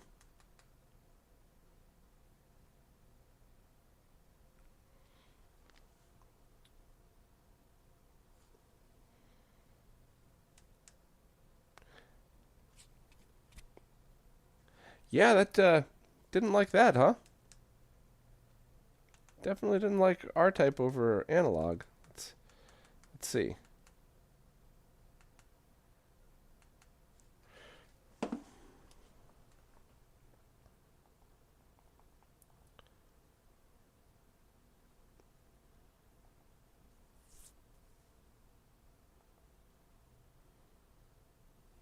All right, so let me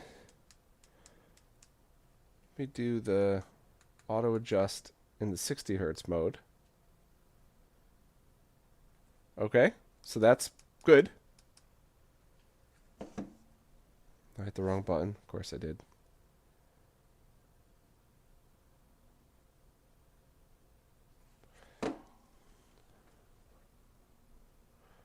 And let's see how it does the other ones. 55 hertz.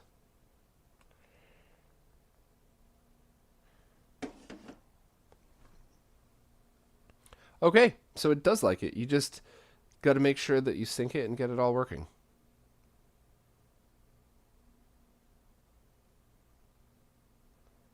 That's an important thing to note. And if you're hooking this up to arcade machines, it's fine, because it's not like you have to do this in the middle of your game.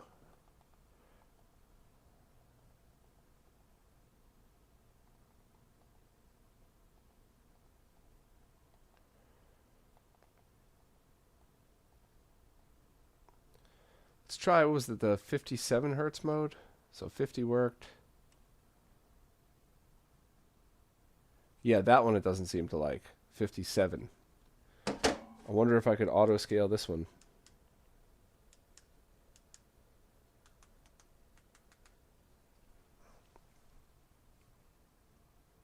No, didn't like that one.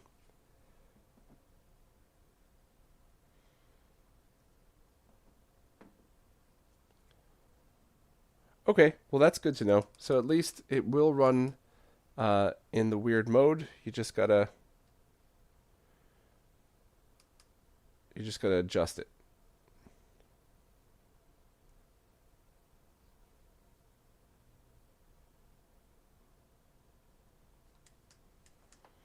See here, just out of curiosity.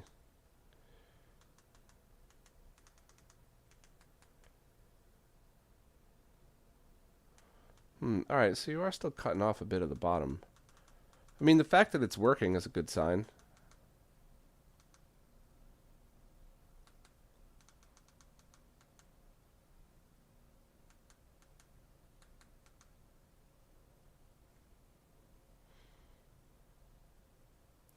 Of course, I gotta wait for it to come back.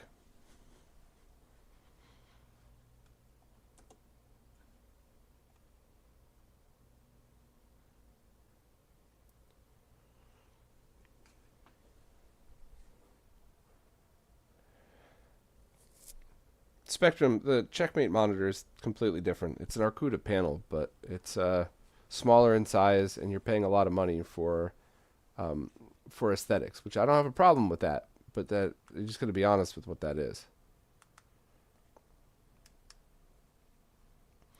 I want to try turning overdrive off, but then I have to wait for this thing to time out. So let me just power it off and back on again here. That's actually probably another decent test.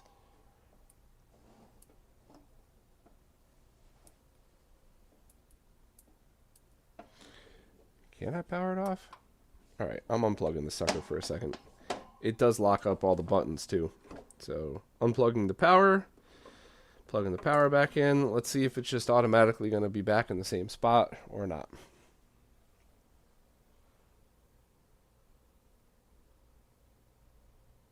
Spectrum, there aren't really aspect ratio options in this, which is kind of the issue.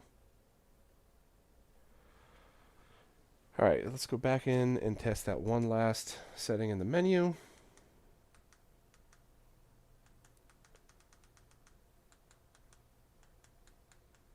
And I somehow can't turn it off.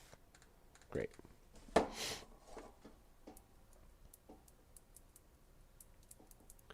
Alright, moving on to the next game.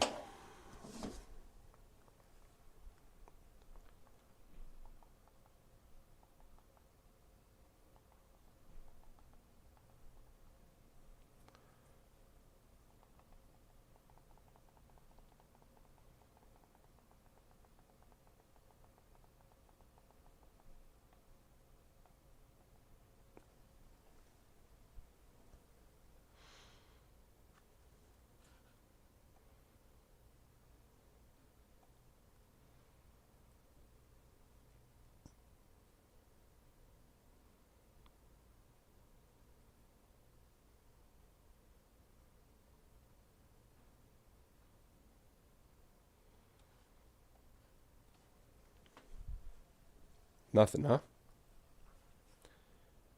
Alright, so it doesn't appear to like that game. Let's even just try and auto adjust, see what happens. Nothing. So let me just make absolutely sure by plugging in the HDMI as well and trying that one.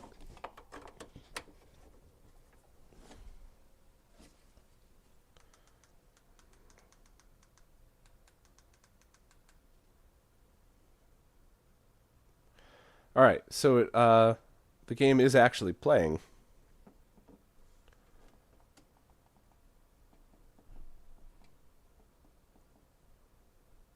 Refresh rate, NTSC. Alright, let's try this. Let me switch it to the other input.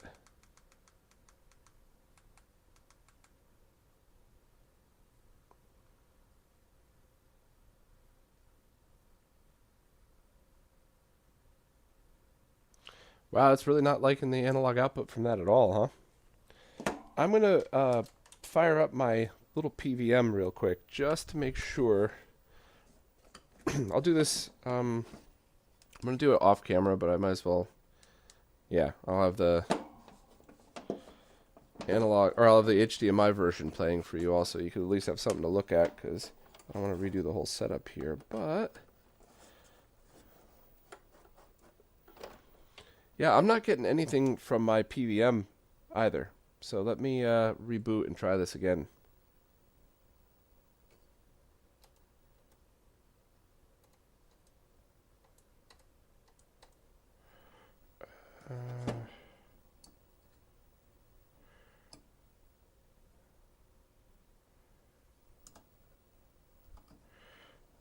Hold on a second, everyone. Sorry, I gotta double check and verify my settings here.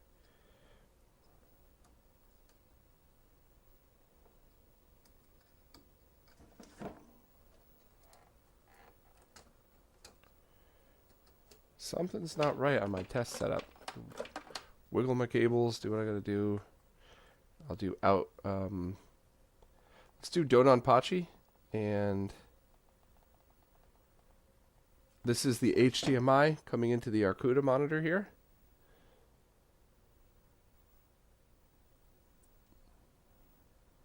Okay, and I am definitely getting a signal on my PVM.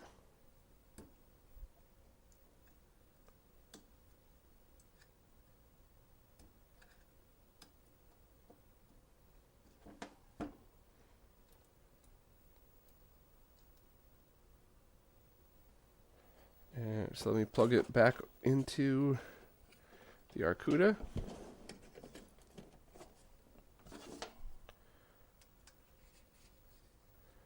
Input, and let's go to the VGA input of this.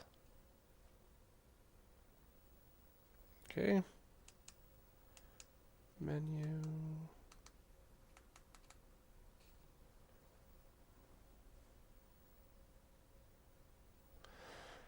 All right, great suggestion. I'm glad we tried these. So it does have compatibility issues with some of the weirder boards. Let's see if we can try to get it working somehow.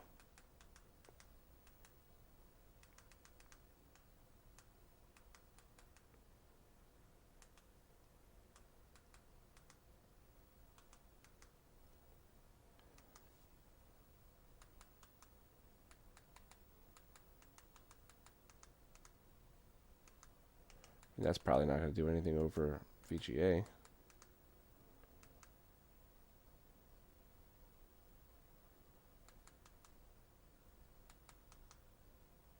Yeah, that's interesting.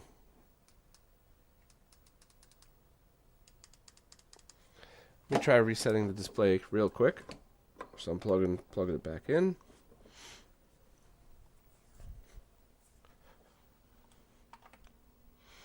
Hey, Avram, what's going on?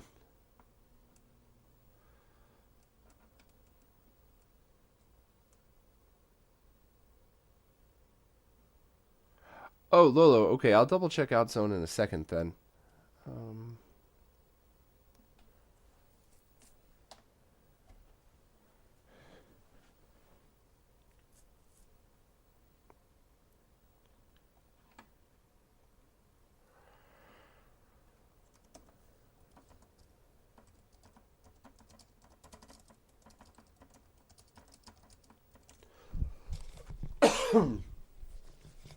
So I'm just, once again, unplugging the SCART cable, and I'm just going to plug it over here into my PVM, and that is, yeah, it lines up perfectly fine.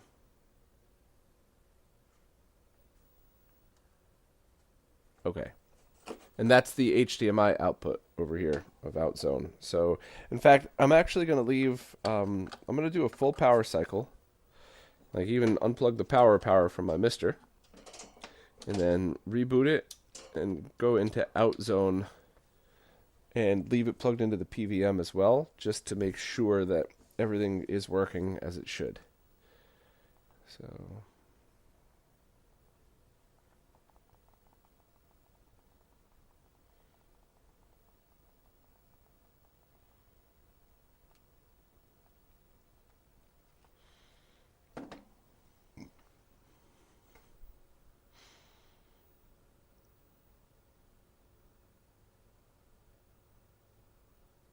I am not getting any analog video output on my PVM.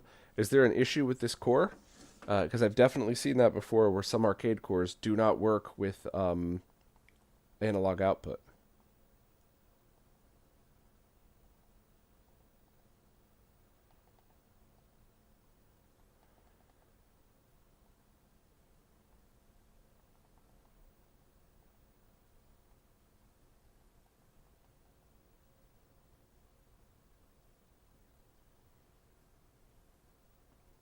Still nothing on my PVM. This is the HDMI output you're seeing here. I mean, I got my scope hooked up. Let me see if anything's coming out. Let's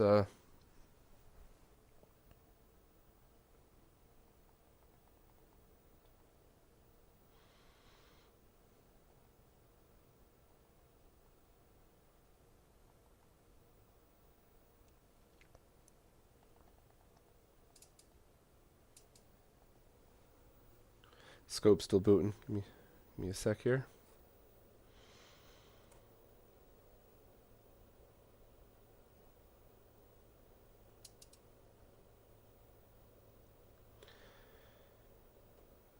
So I'm getting a sync signal. I'm not getting a video output on the scope. It's just a single line going through. Let me double check the dip switches on this. No, so the analog video output isn't working from the core. I'm not getting anything. I'm getting a square wave signal over the green line and nothing else, a single line over the others. So that's in this core. Can anybody confirm that too? Does anybody happen to know?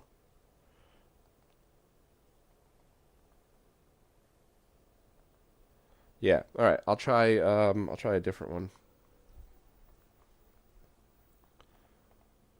Well, that was good to know. All right. So that's not the Arcooda monitor. So let's see what else we got.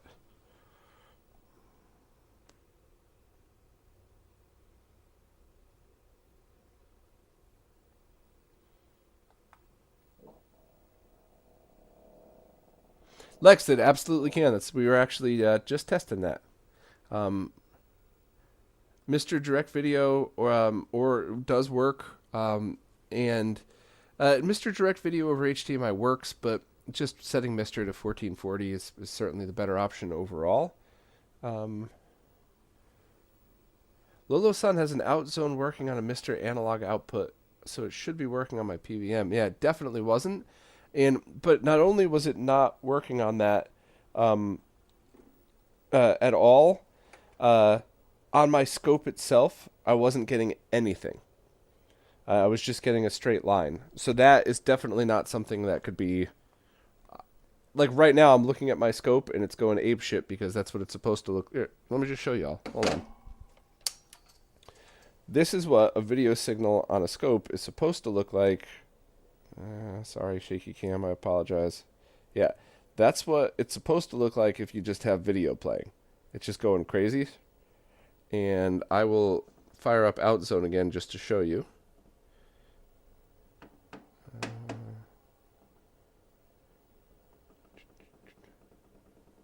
So sorry for the shaky cam. This is, I think I'd rather make everybody a tiny bit dizzy than have you wait for 10 minutes while I reset all my equipment. Okay, so OutZone on the monitor. Well, let's wait for it to come up. Alright, so that's working. We got video on screen. And all we have, like video, and all we have over here, green just has a square wave, just like you'd find with sync. Red just had, where am I here? Sorry, everybody. Red just has a solid line. That's it. And then blue, also solid line. Nothing. So there is nothing coming out of this. But then the moment I hit reboot, a real video signal starts coming through. So it's not that I don't believe you. I just wanted to tell you that this is definitely something with the Mister here and this core. Not I'm usually the one screwing it up. I'm not screwing it up this time. I guess it's the best way I could possibly word it.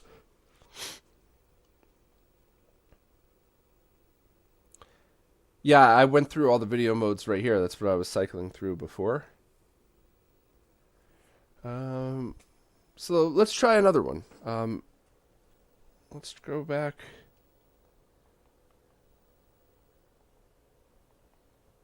Let's go arcade. What's another weird one? Oh, Donkey Kong somebody mentioned, right?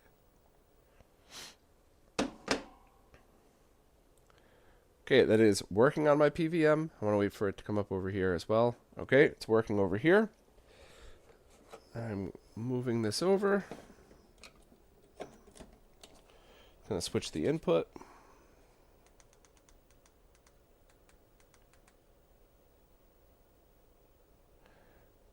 Cool. Yeah. Here you go. Donkey Kong. And that is the analog video input. That is just a 15 kilohertz input coming out of the mister.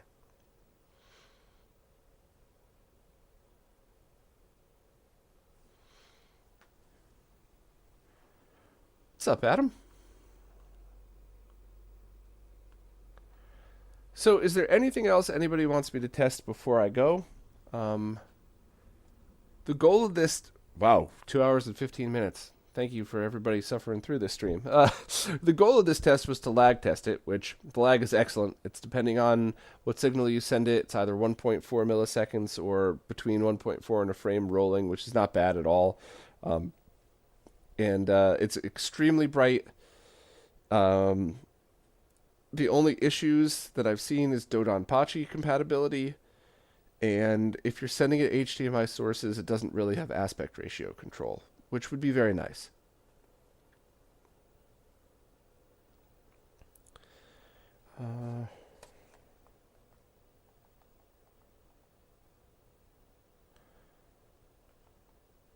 Kind of curious to see something just cause. Let me load up.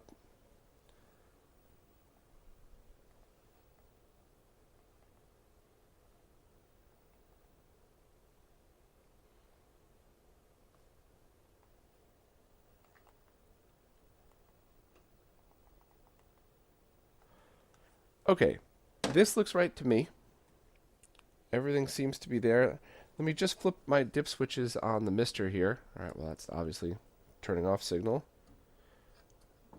No, that doesn't look right.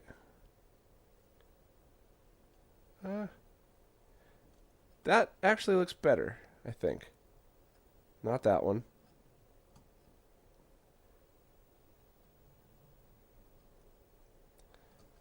I think that's good. I just wanted to double check that because I was seeing some weirdness.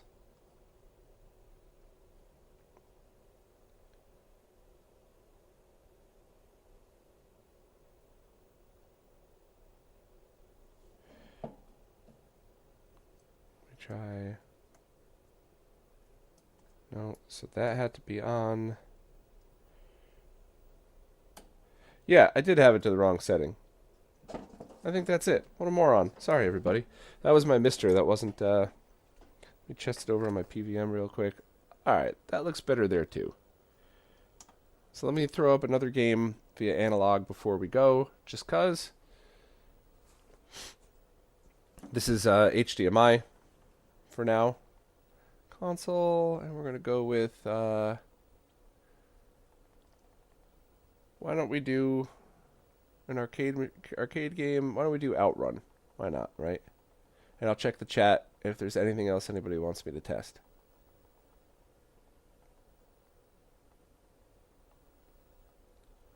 You could all just picture the music in your head here.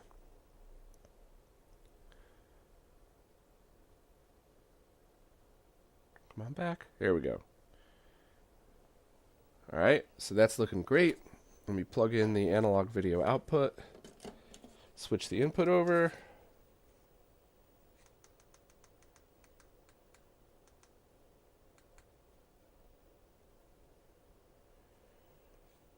I mean, so this is obviously not as sharp as sending it its native refresh rate, but I think it's great.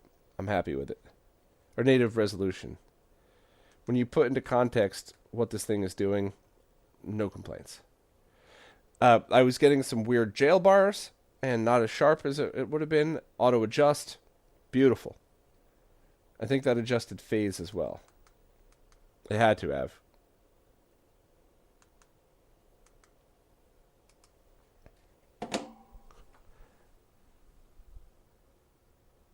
Yeah, that's cool. That's very cool. Let me try to get this in line here. Oop, come on. So this is the analog video input. I got no complaints. I got no complaints. Let me check the chat here.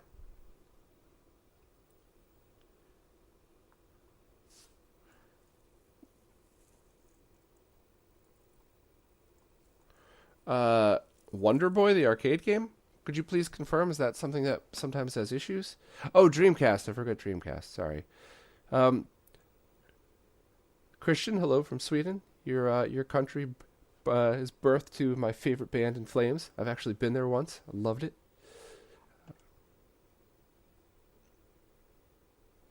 Abram, this is the monitor stand that I put in the description is an aftermarket $20 one. This is meant as an arcade replacement, and it comes with mounting brackets. So if you want a stand, you got to buy with the one I had. But yes, it does rotate in both directions. Algae, the link for everything is in the description. How it compares to a CRT is what the... it's the same as every high-quality LCD versus a CRT as far as what it looks like, but I did show CRT mask emulation on there using the Mister and RetroTink 4K, so you could come back later for that if you're interested.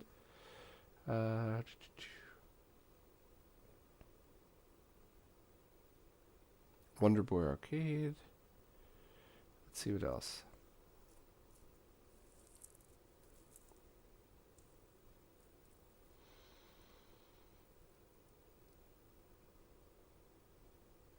Ah, SJF Tech's wearing their In Flames shirt today. Nice.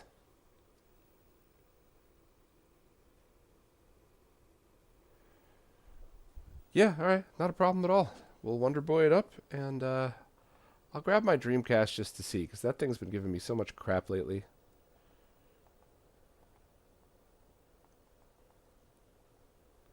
Hopefully there is an attract mode.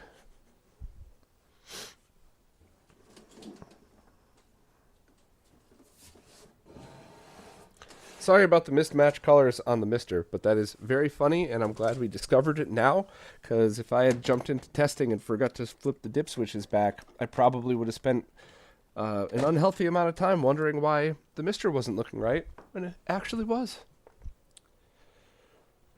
Oh, I got to do another auto center for this too. Hold on 1 second. I'll wait for an attract mode to come up, and we'll do that. You're probably going to have to do the auto adjust. Well, no, you would definitely do the auto adjust between every game. That's totally fine, though. That's to be expected.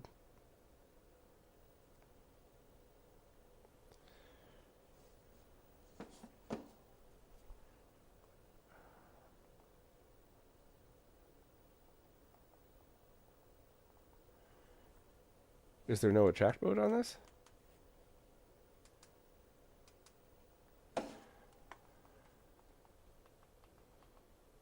No. Okay.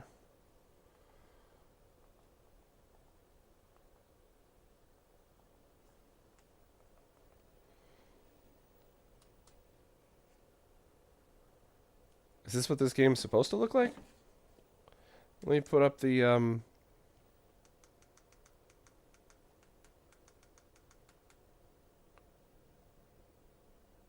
Oh, it is. It's just not centered. Okay. So this is the HDMI output.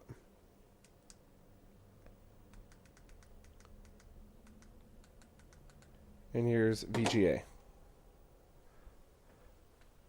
So, any arcade people watching, is this a problem? And I'm not being sarcastic, I'm being very literal. Is it an issue that a game that would be centered on a different display isn't on this? And is this a rotation thing that's in the core, maybe? Could that possibly be it? Let's check dip switches here. No. I've never played this one, so I just honestly don't know.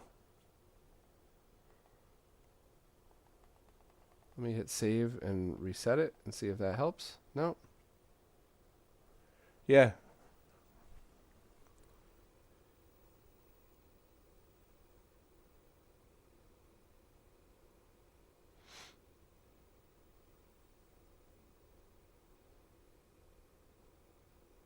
Retro Salvage, which one did you get? The 4K or the 1440p one?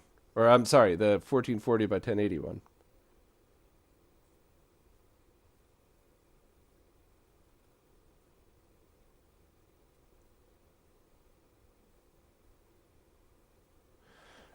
I would replace the fan because it's one of those things where you just don't want your D10 overheating.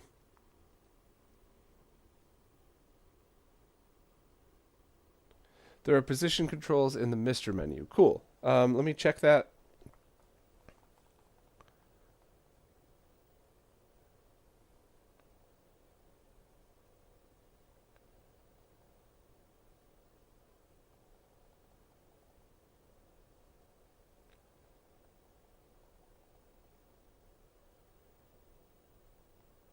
All right.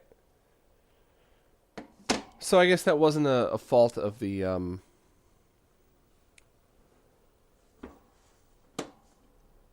Well, you know what I think might be a better test here? Let me reboot this real quick and let me just I'll get that loaded up again and then I'll move it over to the PVM, and if it's still shifted to the right on the PVM, that's a Mister thing. And if it's not, then we'll look more into the menus of this.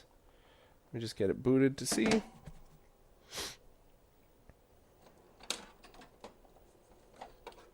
And then I'll end with Dreamcast with my broken-ass Dreamcast. All right, I'll leave this on HDMI here so that you all have something to look at least. It is shifted over to the right on my PVM. So that just means that that's Mister, not this display. So never mind, I take that back. I'm going to clean this up real quick so I can make room for the Dreamcast. And then we will try that and go from there.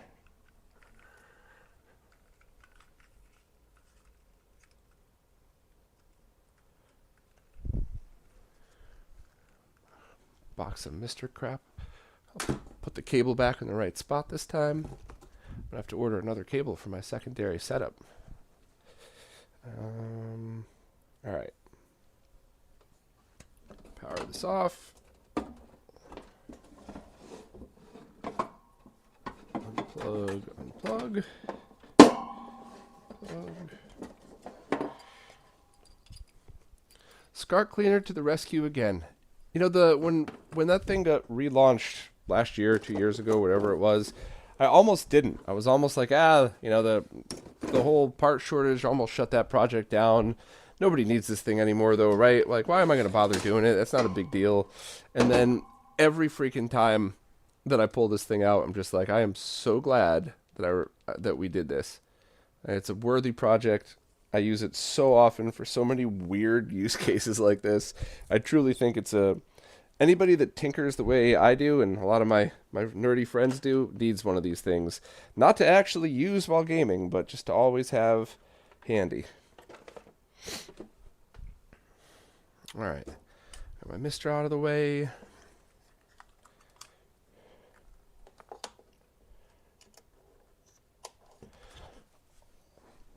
Almost there, everyone. Sorry I'm taking forever. I just got to make room for one thing before I set up the other. Not nearly as bad as when I lived in New York City, though, that's for sure. That was a nightmare trying to do anything like this. I'd have to line stuff up on the floor and then clean it all up when I was done. It was an insane nightmare. All right. And let's see if my Dreamcast works. And if it doesn't, that's for another stream. This has been long enough. Alright, Dreamcast plugged right in.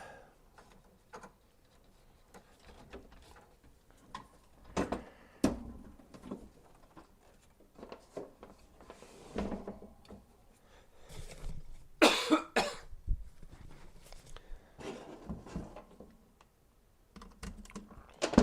going to go find a controller for it, but let me plug it in first.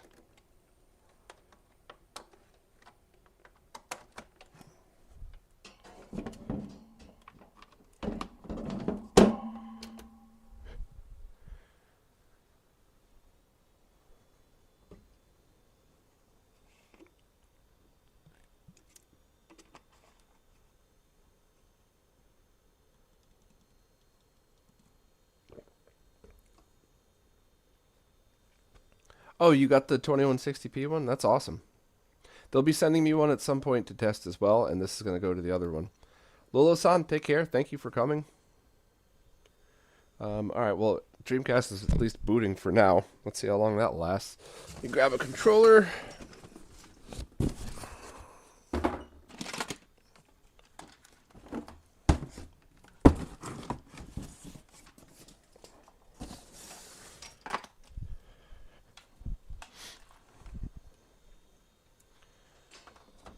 Oh, I just plugged the controller in after it was powered on and my Dreamcast didn't blow up. I got lucky.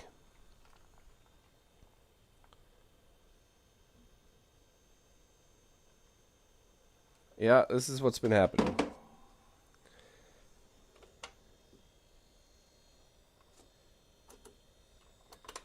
I gotta do this a couple of times. I just want to try to get Daytona loaded so you all could see it.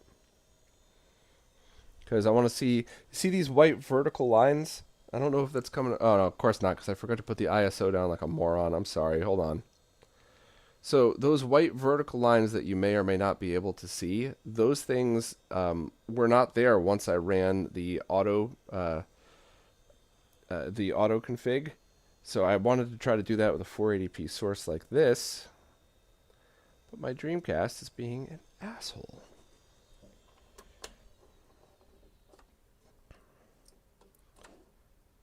I had just recapped the power supply on this one too. Let me...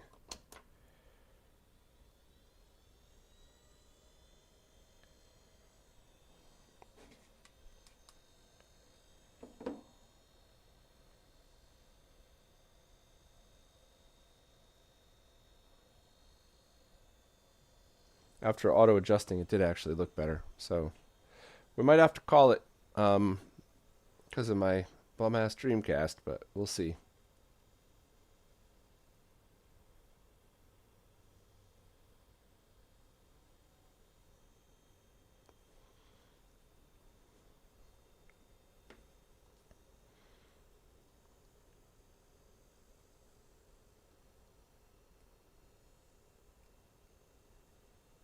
Yeah, alright. So this isn't working.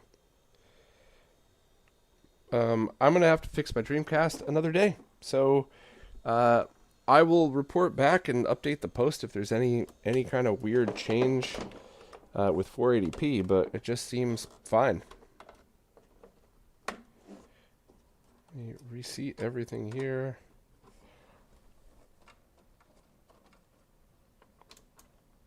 One last try, and then I'm going to call it.